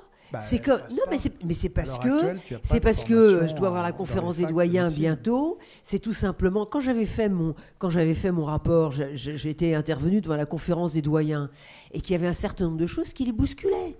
C'est tout. C'est-à-dire que on est dans un schéma qui est effectivement pourquoi moi, et c'est très caricatural en France, pourquoi moi je bougerais le premier puisque mon voisin il bouge pas. Et c'est toute l'importance effectivement du politique, de l'impulsion politique qui doit être donnée, parce que je pense qu'effectivement c'est à ce niveau-là que cela doit se faire. Et autrement, si vous n'embarquez pas, eh ben moi je reste dans mon siège et je vais attendre que mon voisin il bouge. Il bouge pas, ben c'est ballot. Non mais comme j'adore le franc-parler d'Elisabeth, j'essaie de me mettre à la hauteur. Je suis rassuré parce que je suis pas sûr qu'on soit si en désaccord que ça, parce que ce que je n'ai pas dit ou qu'elle ne sait pas, ou les deux, c'est que dans le protocole Sésame, ce qui est au cœur, c'est une infirmière qui assure le suivi, etc. Donc en fait, c'est plus une logique d'équipe. Oui, bonjour. Alexis Arnaud, donc je dirige Calmedica, une société de télémédecine. On suit 1 million de patients par an. On est un peu aux antipodes en termes de structure, mais quand une start-up fonctionne, c'est pas par hasard. Et c'est parce qu'on applique des méthodes. Il y a 2 choses sur lesquelles je voulais revenir. J'étais dans le transport aérien au moment où ce que vous encensez est arrivé. Et c'est pas arrivé sans heurts. Je vais prendre 2-3 exemples. Un des points importants, je pense, c'est que gagner de l'argent, c'est pas la finalité d'une entreprise, c'est un impératif. Sa finalité, c'est sa raison d'être, c'est sa mission. Par exemple, nous, c'est de mettre la e-santé à la portée de tous les patients. Et mes collaborateurs ne sont pas motivés par le fait qu'on va faire de l'argent. C'est pas ça qui les motive. Par contre, l'impératif de faire de l'argent est important. Et notamment dans le transport aérien, il y avait une concurrence mondiale. Et donc, le fait de mettre en place ces systèmes de code à barre sur le téléphone portable, c'est moi qui l'ai mis au niveau mondial. Et le président de l'époque de la boîte m'avait dit « Alexis, vous amusez, personne ne l'utilisera jamais ». C'était assez carré. Donc, il y avait beaucoup de résistance. C'est comme l'étiquette à bagages posée par les personnes. Mais il y a un point qui est très important, il y avait un impératif économique. Et pour que ça marche, il a fallu qu'il y ait de l'usage. C'est-à-dire que tout le monde s'est mis dans la tête de faire en sorte que les voyageurs puissent le faire. Et ça, c'est une grosse différence dans le système de soins. On ne fait pas attention à ce que le patient puisse utiliser les outils qu'on lui met entre les mains. Quand on dit à un patient... Donc, le patient, il a une caractéristique, c'est qu'il est en moyenne plus âgé que la population générale. Quand on dit à un patient, vous allez télécharger une app sur l'App Store, créer un compte, remplir un mot de passe pour envoyer, pour nous dire si vous allez bien une fois, non, en fait, la personne ne le fait pas. Ou alors c'est trop compliqué. C'est ce qu'on appelle de l'aller vers aussi, de l'aller vers en fait, de l'aller vers numérique. Donc ça, c'est le premier point. Je pense qu'il faut qu'on travaille là-dessus. Et la deuxième chose, c'est que les organisations... les grosses organisations hospitalières sont très pyramidales. Et ce n'est pas parce qu'elles sont grosses qu'elles sont pyramidales, c'est parce que c'est un héritage. C'est ce qu'on appelle l'entreprise structure orange. Et des très grosses entreprises basculent sur le mode de management en mettant un mode de management qu'on appelle opale. Et ça, ce n'est pas juste l'apanage des petites sociétés ou des startups. Je pense qu'on peut aussi le faire et que ça peut beaucoup aider au fonctionnement de ces grandes structures que sont les hôpitaux, qui sont bourrés de talents. Voilà. Karim ? Oui, Karim Hatem, senior partner chez Kea, pour observer le système de santé depuis longtemps et pouvoir faire des comparaisons avec d'autres secteurs. Il y a une chose qui est frappante, c'est que quand on regarde ce qu'on a essayé d'utiliser comme levier en France pour transformer le système, on a utilisé la tarification, ça a été la T2A, on a essayé la gouvernance, où on a considéré que par décret, on allait décider que des médecins allaient devenir chefs de pôle, tout en disant qu'ils avaient droit à un mandat, voire 2. Et donc, en fait, ils n'ont eu de cesse que de se dire « il faut que je garde mon activité clinique, donc je vais quand même investir de façon limitée dans le management, parce que dans 4 ans, si je ne suis pas réélu, il n'y a que ma clinique qui va me sauver. Si j'ai complètement abandonné, je ne serai pas le Chief Medical Officer, qui est une fonction qui est nommée par la direction. » Et en fait, quand on regarde, on a essayé les parcours, donc on a fait les PARPA, les machins, les couches, et maintenant on a encore 25 variantes de structures de coordination qu'on essaie de faire fonctionner sans toujours les financer. Mais finalement, ce qui est incroyable, c'est qu'on n'a jamais regardé effectivement la question du redécoupage des métiers. Dans un secteur où, selon qu'on est dans du MCO ou dans de la psychiatrie, la masse salariale représente entre 65 et 90% de la structure de coût. Donc il serait peut-être temps effectivement de se dire qu'il faut repenser les métiers. On a, je crois, aujourd'hui 800 IPA en France. Ça fait 10 ans qu'on en parle. Peut-être un peu plus. Enfin, donc ce problème de passage à l'échelle, il est aussi lié à cette impensée de l'évolution des métiers. Donc je pense qu'aujourd'hui, on ne peut plus faire l'économie. La deuxième chose, toujours sur le regard des métiers, on a quand même une culture de service public qui s'est transformée en France. Je mets de côté les suicides de chez Orange. Enfin, aujourd'hui, Orange est un opérateur de classe mondiale. Et en fait, on a d'excellents ingénieurs. Mais quand on regarde où sont les ingénieurs dans les hôpitaux, ils sont dans la construction. Ils ne sont pas dans l'organisation, ils ne sont pas dans les parcours. Donc il serait peut-être temps aussi de mettre plus d'ingénieurs, parce que ça comblerait le fait qu'aujourd'hui, il y a quand même une majorité de directeurs qui ont plutôt une formation juridique, et que ça n'aide pas à être à fond sur le digital, et ça n'aide pas effectivement à canaliser la créativité des médecins, parce que pour le coup, ils sont créatifs. Et on se retrouve dans des structures où il y a des tas de médecins qui ont des projets d'IA, mais il n'y a pas toujours une fonction au bon niveau qui va dire mais vous inquiétez pas, on va vous accompagner, on va rationaliser un peu tout ça, on va vous mettre sur la voie et le faire bien. Et puis dernière chose, il faut aussi des objectifs. Si on se disait on a besoin de trouver 15 ou 20% de productivité dans le système, c'est de ça dont on parle. Et a priori, c'est faisable. Si on repense le modèle en évitant les 12 guichets qui n'ont aucune valeur ajoutée, ou si on repense un peu le parcours, comme l'ont fait les compagnies aériennes, comme l'ont fait toutes les industries, en repensant les métiers, ça ne devrait pas être impossible de le faire. Voilà. Et les professionnels y retrouveront leur compte, parce que je pense qu'il y a beaucoup d'infirmières qui ont envie d'élargir un peu leur champ de compétences, et beaucoup de médecins qui ont envie d'être soulagés. Excellent. Jérôme, juste pour rebondir sur ce qu'ont dit Alexis et Karim, que je partage en grande partie, et c'est un peu ce qu'on s'est dit, toujours dans la logique que l'acteur est le système. 15% de productivité, c'est un mot qui est imprononçable. Et pourtant, tout le monde sait que c'est nécessaire. Donc, au titre des éléments de bien commun que nous pourrions concevoir ensemble, c'est ne serait-ce qu'éléments de langage, mais qui ne soient pas uniquement du vent, et qui permettent à chacun de s'y retrouver. Et quand je dis chacun, on le dit tout à l'heure, on parlait du binôme, etc., il n'y a pas de raison. Alors, je ne veux pas citer le modèle des cliniques en exemple, ce n'est pas le sujet. Mais peut-être en effet, en raison de ce que, si l'équilibre économique d'une clinique n'est pas assuré, elle meurt. Peut-être en raison de ce que les médecins ne sont pas salariés ou statutairement de la santé publique, peut-être parce qu'ils ont leur activité, je ne sais pas, mais la capacité, et ça vaut dans des établissements publics, il n'y a pas de débat, la capacité, et on l'a tous observé, à entraîner les gens de tous les métiers dans une direction donnée, à partir du moment où chacun comprend l'objectif et y adhère, elle est énorme, parce qu'on a une grande chance dans notre métier. C'est qu'on ne fait pas 12 ans d'études de médecine par hasard, on ne fait pas, même si c'est peut-être un peu le cas, il y a encore 4 ans d'études d'infirmière par hasard. Les gens sont attachés à ce métier-là. Et donc ils ont envie, on parlait de mission, Alexis parlait de mission, ils sont attachés à ça. Alors ça, c'est une formidable transition, parce que sur justement ressources humaines, j'avance sur ce sujet, ça va mal quand même. C'est-à-dire que l'attractivité d'avoir des personnes, je vous laisse la parole dans 30 secondes, juste pour planter le décor, puis la priorité à vous. Mais allez-y. On a donné 17 milliards, pardon. Allez-y tout de suite. Non, allez-y tout de suite. La priorité est à vous, je vous en prie. Alors, moi, je trouve ça très intéressant, tout ce qui est dit aujourd'hui, mais ce que je trouve un peu surprenant, c'est qu'on parle de la gouvernance du système de santé et on parle assez peu de la cible. Et c'est améliorer les parcours, pourquoi ? C'est faire des choix, dans quel but ? C'est définir des métiers, pourquoi faire ? Et enfin, à mon sens, quand même, la cible, ça serait d'améliorer l'état de santé des patients. Et ça, on en parle assez peu. Et quand vous dites tous que les médecins sont créatifs, eux, ils le savent, ça. C'est pour ça qu'ils ont fait ce métier, comme vous le disiez. C'est pour ça que les infirmières font ce métier. Et peut-être qu'en leur faisant confiance, effectivement, sur inventer des moyens d'améliorer l'état de la santé de la population. Alors pour ça, il faut leur donner le moyen de mesurer l'état de santé de la population. Et là, on ne le mesure pas. On le mesure très mal. En tant que professionnel de santé, on ne sait pas comment vont nos patients 3 mois après, une fois qu'ils nous ont quittés. Donc, en leur donnant à la fois la mesure de l'état de santé et la responsabilité de l'état de leur population, peut-être qu'il y a des solutions intelligentes qui vont émerger. Qui veut réagir ? Et puis Jean-Patrick, tu veux réagir ? Alors, en fait, je tourne toujours autour des mêmes choses, et c'est exactement ce que vous venez de dire, mais pour répondre à la question que tu allais poser, c'est-à-dire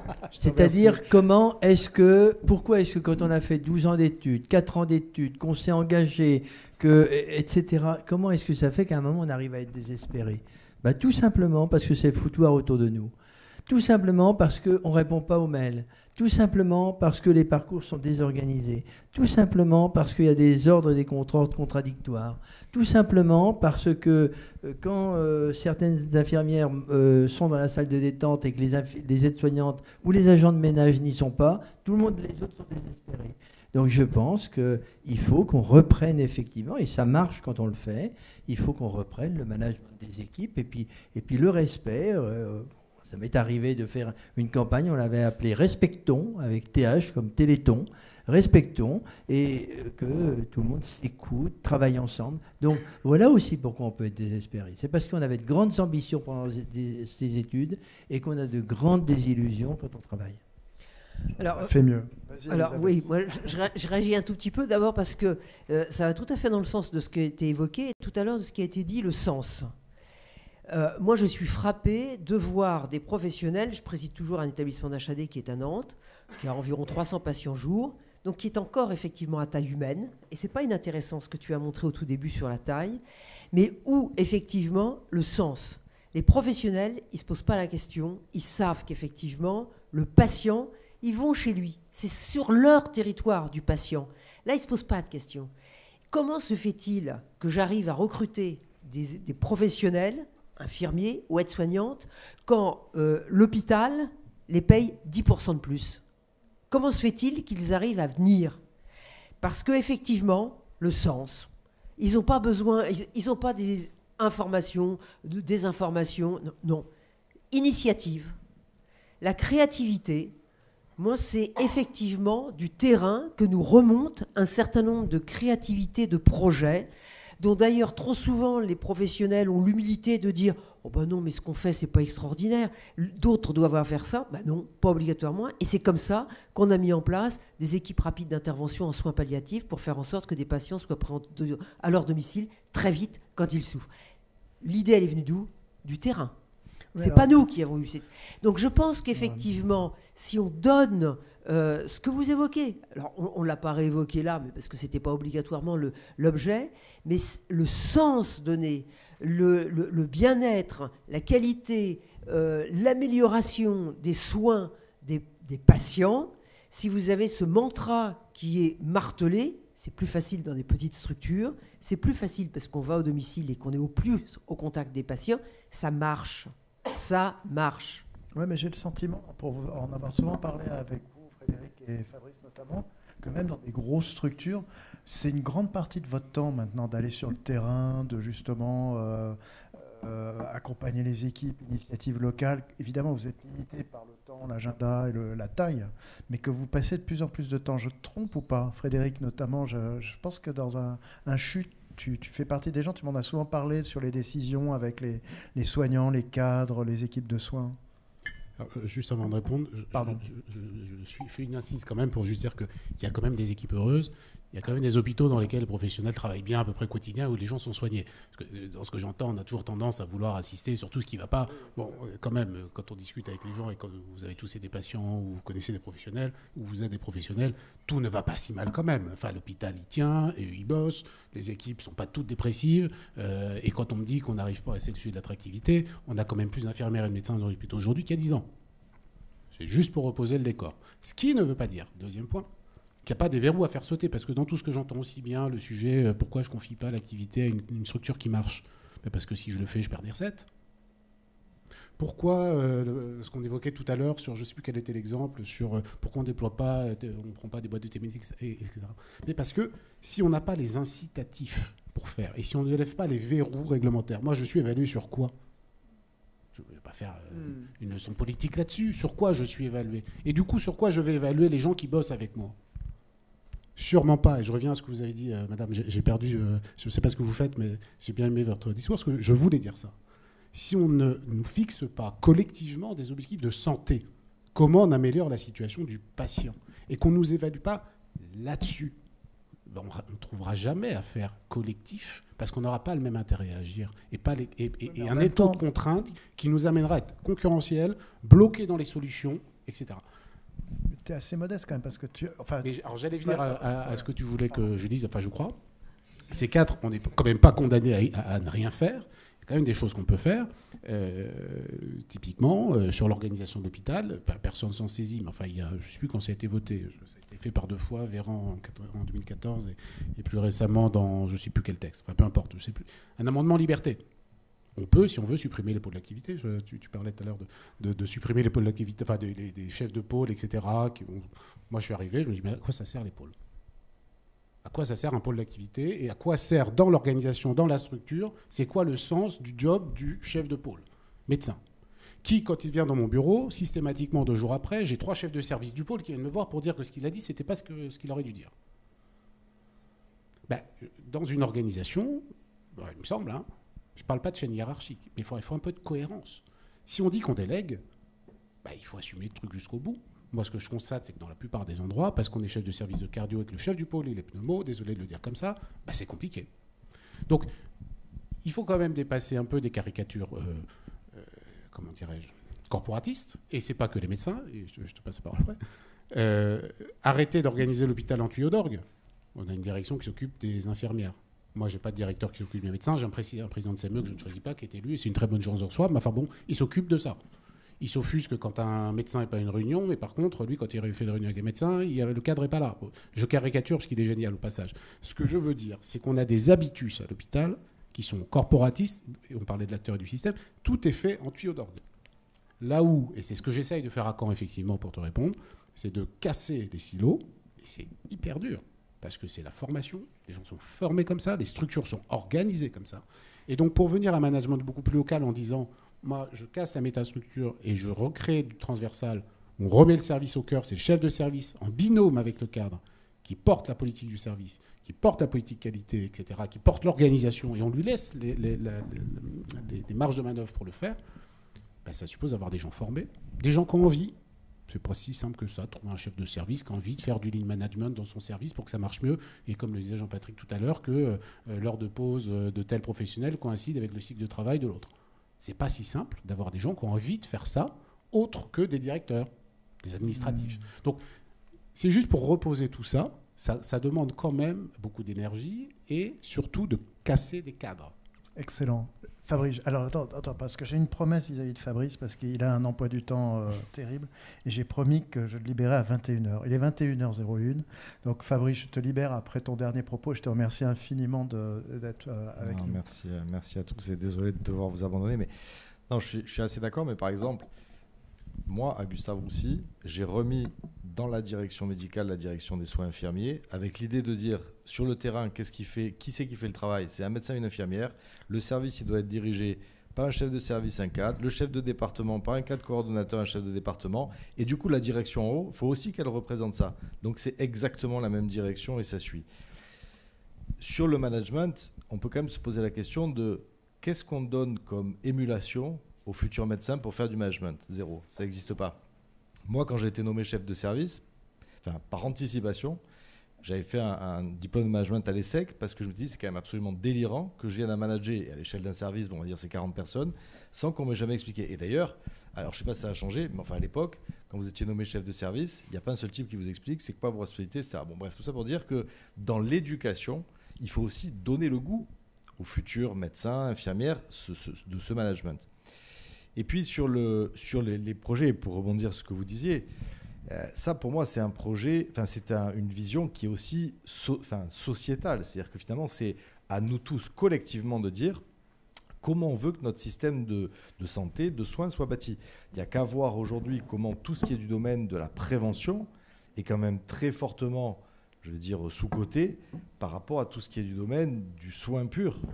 Or, globalement, il est quand même assez probable que notre système, et notamment financièrement, s'en sorte mieux demain si on est plutôt meilleur dans la prévention que ce qu'on est aujourd'hui. Et quand vous regardez, nous on a déposé un article 51 sur un programme d'interception, effectivement c'est un cauchemar administratif sans fin et probablement sans issue, ce qui est quand même assez terrible. Mais en même temps, il y a quelques points que je ne partage pas, notamment sur les patients, sur ce qui a été dit. Moi je suis désolé, aujourd'hui j'ai un vrai problème avec le degré de liberté colossal qu'ont les patients dans notre système, un système qui est payé par la solidarité nationale. On devrait avoir un seul numéro d'identification qui permette d'accéder à tous les examens. Je ne sais plus qui a parlé de mon espace santé. Je suis désolé, mais mon espace santé, ça devrait être obligatoire. Aujourd'hui, plus personne discute de savoir si vos impôts, vous le faites en digital ou pas. Soit c'est en digital, soit vous payez des taxes supplémentaires. Eh bien, mon espace santé, ça doit être exactement pareil. Parce que c'est payé par la solidarité nationale. Je ne suis pas liberticide. Mais à partir du moment où c'est nous qui le payons collectivement, alors il doit y avoir un certain nombre de choses qui s'imposent. Combien de malades font 50 bilans différents et combien de médecins, et moi le premier, represcrivent des examens parce que de toute façon, c'est un tel cauchemar pour accéder aux examens qui ont été faits même à 20 km qu'on n'y arrive pas. Donc il y a aussi quand même cette responsabilisation autour de quelque chose qui est payé par la solidarité nationale et qui du coup, si on en fait le pendant, dit ok, collectivement, puisqu'on sommes tous des patients en puissance, on fait le choix de où on veut aller, qu'est-ce qu'on développe comme structure et où est-ce qu'on met des moyens, parce qu'effectivement, pour le coup, je pense, et à mon avis assez rapidement, Madame la ministre l'a dit, il va falloir faire des choix et je pense que ces choix vont être très durs. Et juste le dernier point pour rebondir, on disait les structures privées, lorsqu'elles ne sont pas efficientes, elles coulent, elles ferment. Non, ce n'est pas la réalité de notre pays, parce que notre pays, on met encore des millions d'euros d'argent public pour sortir des structures privées inefficientes et mal gérées. Et la question peut se poser, effectivement, de laisser faire la nature. On redistribuera les patients, on redistribuera les professionnels de santé. Et peut-être que c'est aussi, hormis certains secteurs qui ont un vrai problème d'accès médical, mais c'est peut-être un moment où on arrivera à faire de la concentration. Ce sera un des mécanismes pour faire de la concentration, et je pense que cette concentration, elle est absolument indispensable. Et encore une fois, je suis super désolé d'être obligé de vous laisser. Alors, je te libère. Et on continue encore 5-10 minutes. Merci encore, Fabrice. Jérôme, tu veux réagir? Oui, parce que... Je voulais juste vous dire au passage qu'il y avait très bonne formation de management à l'école polytechnique. Ouais. Non mais on a beaucoup parlé de sens, et puis tu nous as présenté le mot efficience, qui est un gros mot, et dont les gens d'ailleurs ne comprennent pas tous ce que ça veut dire. Donc le sens, pardon madame, ça ne peut pas être seulement améliorer la santé des patients, point. Il faut que ça soit soutenable. Autrement, à la limite, il n'y a pas de limite. Et donc, le caractère soutenable, c'est un sujet qu'on peut discuter, qui a une certaine éthique. On est là pour ça. Mais en tout on cas, est là pour ça. Non, mais la soutenabilité, c'est une condition. Quand tu as un médicament qui va coûter des sommes colossales, mais qui va effectivement guérir la personne, tu n'as pas la soutenabilité immédiate, mais tu guéris. Mais en l'occurrence, je parle de notre système de santé qui a besoin d'être soutenable. Voilà. Et après, les choix qui sont faits sur le fait de rembourser un médicament des millions d'euros, alors voilà. Donc, à mon avis, c'est pas le même sujet. On parle de sens. En termes d'éléments de langage, on ne peut pas limiter les choses. Je dis ce que je pense. À améliorer la santé des patients. Point. Pour peu que ça soit soutenable. Et aujourd'hui, c'est, je crois, Fabrice qui le disait, quand on va afficher 40 milliards d'euros, on dira quoi? Alors, certains diront qu'il faut faire payer les riches, je ne sais pas ce que ça veut dire. Certains diront ceci, certains diront cela. Soutenable. Surtout qu'en plus, tout ce qu'on a dit, c'est qu'en plus, il y a des, pardon de ce terme, il y a des gisements. Alors, j'avais imaginé le dire, je vais le dire, parce que moi, je suis aussi comme Elisabeth, j'aime bien, parce que je l'ai vécu. Vous prenez, je l'ai vécu, vous prenez, et ça n'a rien à voir, encore une fois, l'acteur à la système, hein. Vous prenez une activité d'une clinique et vous la mettez en tarification publique. Vous prenez 20% de revenus en plus.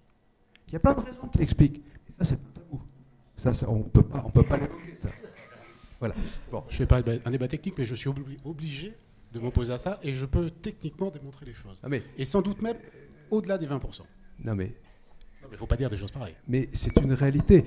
Quand on fait... Ça a l'air des médecins et pas dedans, déjà. Non, mais quand on fait un groupement de coopération sanitaire à Villeneuve-sur-Lot et que l'activité passe en tarification publique, le chiffre d'affaires de la partie clinique de l'activité prend 20%. Voilà, c'est factuel. Mais je n'ai pas dit ce que je n'ai pas dit. Non, mais en ayant payé toutes les choses. Mais je n'ai pas dit, attention, hein, tu m'as pas entendu dire si on passait toute l'activité de l'hôpital en tarification privée, on économiserait X milliards. Je n'ai pas dit ça.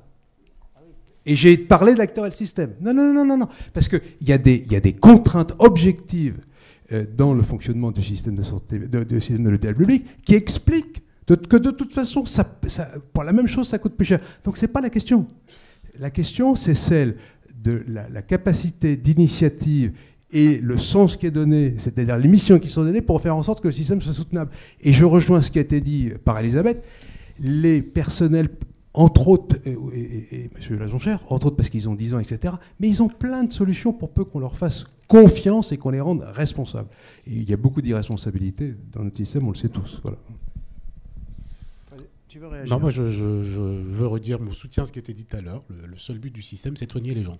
Non, mais l'efficience, c'est un sujet, c'est une condition pour y arriver et qu'on le fasse au mieux, bien sûr. Mais je pense que l'erreur qu'on a faite ces 10 à 15 dernières années, c'est de demander aux professionnels de santé de d'abord penser à la soutenabilité plutôt qu'aux soins.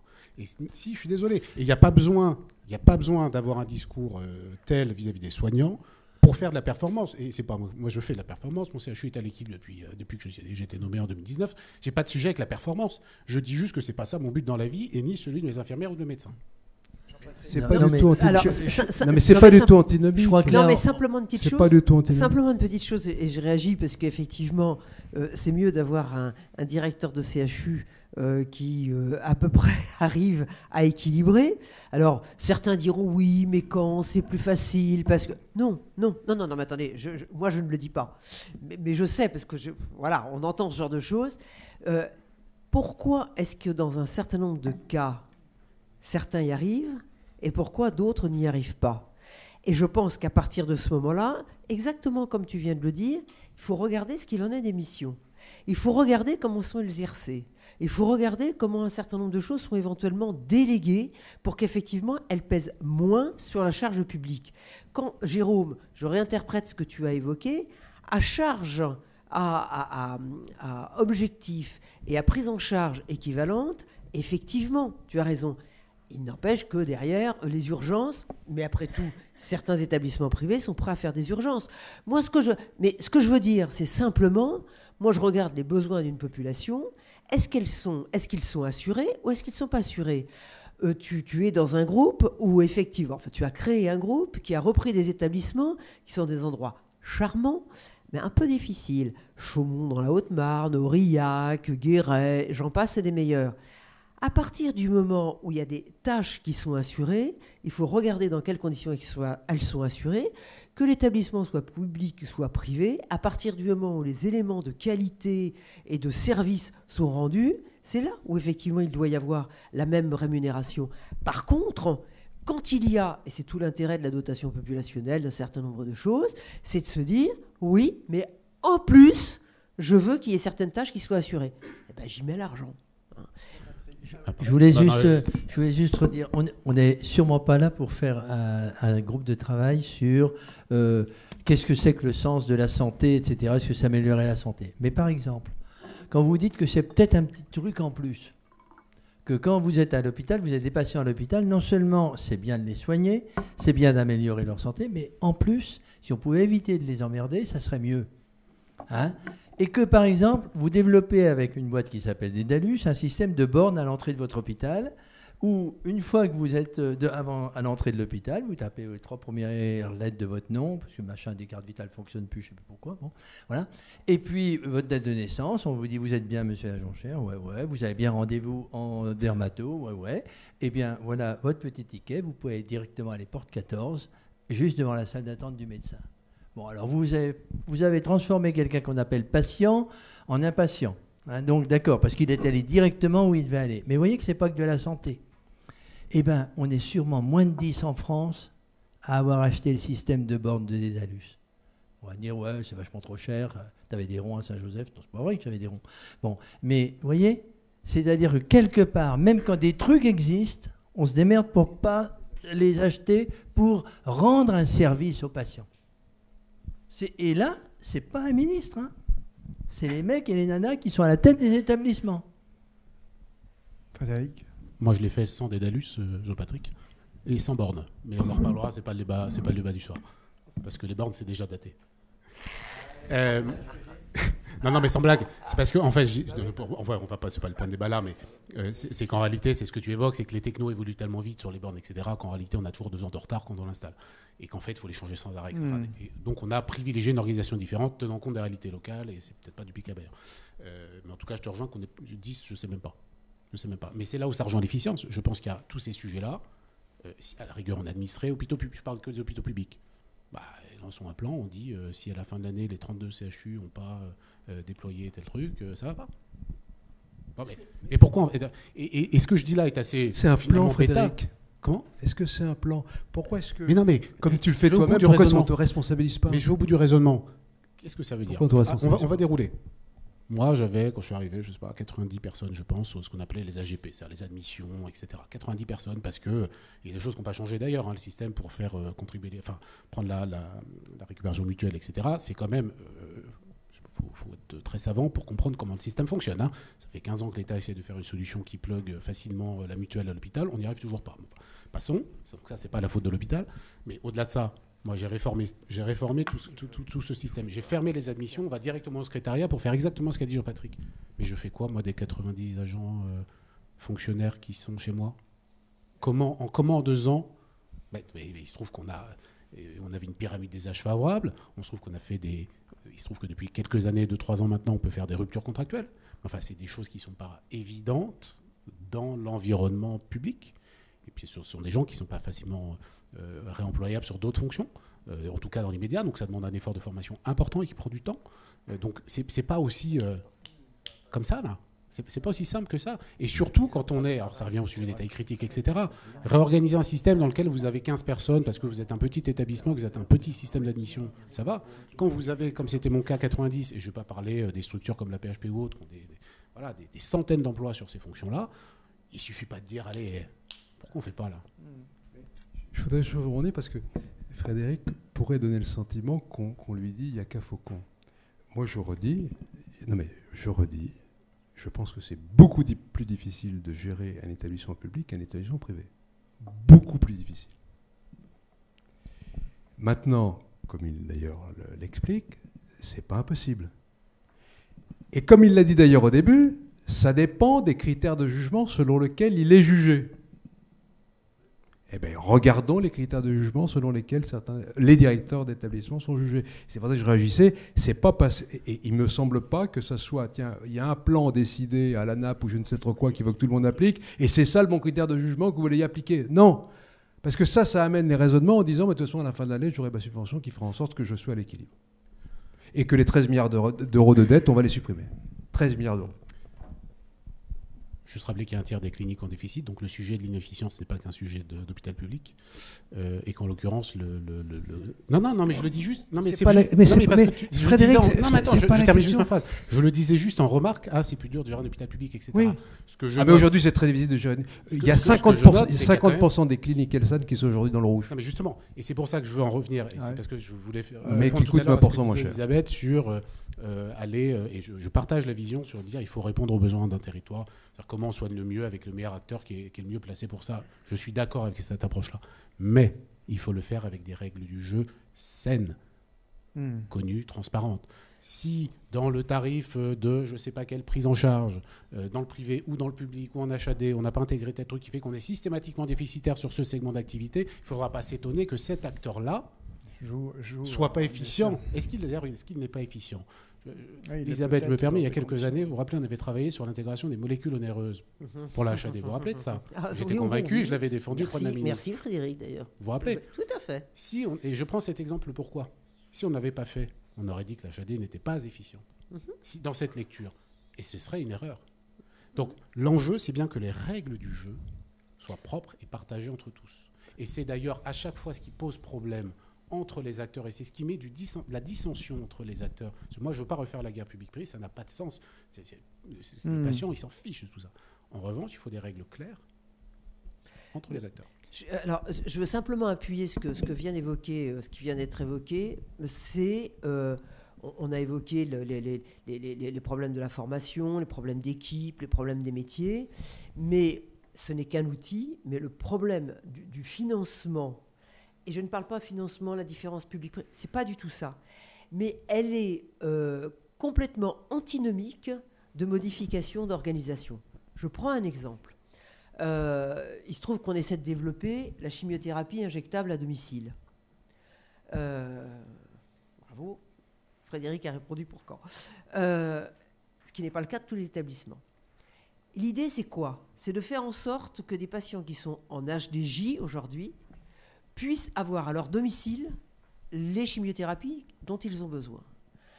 on a constaté une chose, c'était moins cher. C'était a priori mieux pour le patient, dans un bon nombre de cas quand même, avoir chez soi plutôt que de faire un trajet, attendre, l'administration, je vous passe, vous imaginez. On fait un calcul de coût, c'était simple, il y avait un vrai différentiel entre les deux. Et en plus, il fallait rajouter, quand il y avait l'hospitalisation, 4 fois sur 5, un transport sanitaire. On était dans un rapport entre le coût en HDJ et en HAD d'1 sur 2. Donc on se dit, comme il va y avoir des économies, en HAD on avait déjà notre tarif, on s'est dit, il faut aider le prescripteur, c'est-à-dire, alors je caricature, mais aider celui qui est à l'origine de la prescription et qui aujourd'hui fait l'HDJ, son mode de rémunération, il est important pour lui. Et les HDJ sont les éléments souvent d'équilibre dans les hôpitaux, sont au moins des éléments importants. Donc, il faut compenser ce qui sera leur perte. Et donc, on va payer des établissements qui vont être à l'origine de la prescription, mais ils ne vont plus le faire, et c'est un autre acteur qui va faire. Alors, on en est au début. J'ai été étonné d'un certain nombre de réponses qui ne sont pas venues d'établissements dont j'attendais qu'ils viennent. Certains, parce que je pense que, comme toujours, l'usine à gaz a pointé, et le système qui a été mis en place est un peu complexe. Si bien que pour le comprendre, à première vue, ce n'est pas évident, et pour les raisons qui ont été évoquées, vous vous dites, où est la ruse ?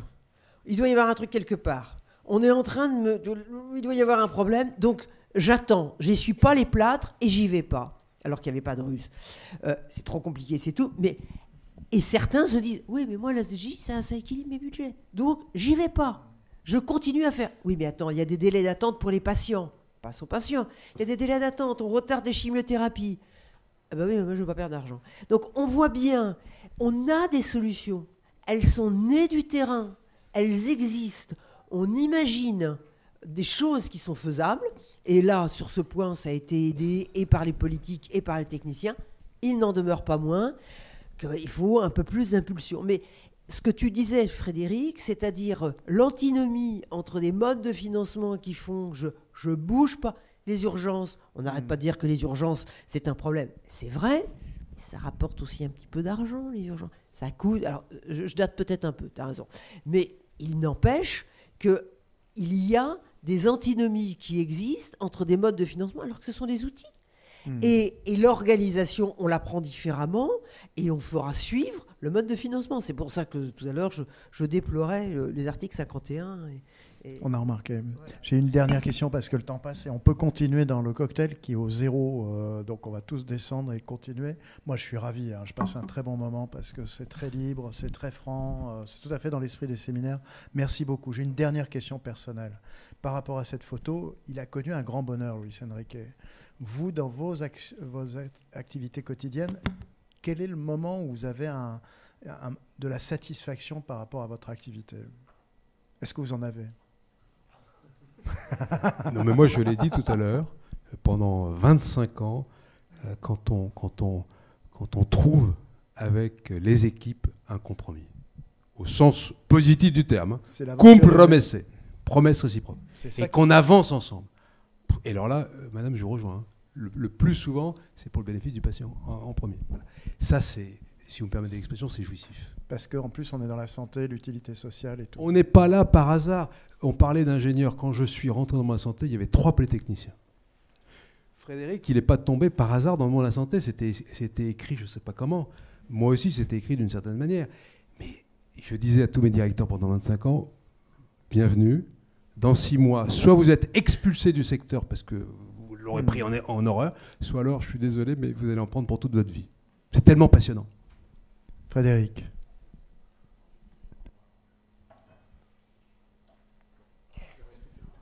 Ah ouais, vous avez sacrément usé les micros là. Bon, je réponds à une question qui va répondre à la tienne. Mon père était soignant, ma mère aussi, donc l'hôpital c'est pour ça. Et donc, ma plus grande satisfaction, mais ça rejoint finalement un peu ce que tu as dit, c'est quand on trouve des solutions, quand on a le sentiment d'être utile aux équipes. Quand les gens ont la banane parce qu'on a réussi à porter un projet, c'est quand même hyper satisfaisant. Enfin, moi, c'est ça, c'est ce qui m'anime, c'est ça. Alors, Malheureusement, ça fait pas toutes mes journées, c'est pas tous les jours et c'est sûrement pas chaque heure. Mais quand ça arrive et quand on y arrive, il y a quand même un sentiment de satisfaction énorme. Et je pense que quel que soit le métier qu'on fait, en fait, c'est ça, c'est quand on arrive à faire ce pourquoi, enfin, quand on arrive à aller vers le sens de ce qu'on s'est donné. Et pour moi, c'est ça le sujet. Juste un mot, ce qui est fantastique dans le secteur de la santé, c'est que les solutions sont nécessairement collectives. Ce qui rend, pour ma part, un degré de plaisir supplémentaire. Elles sont nécessairement collectives. Merci beaucoup.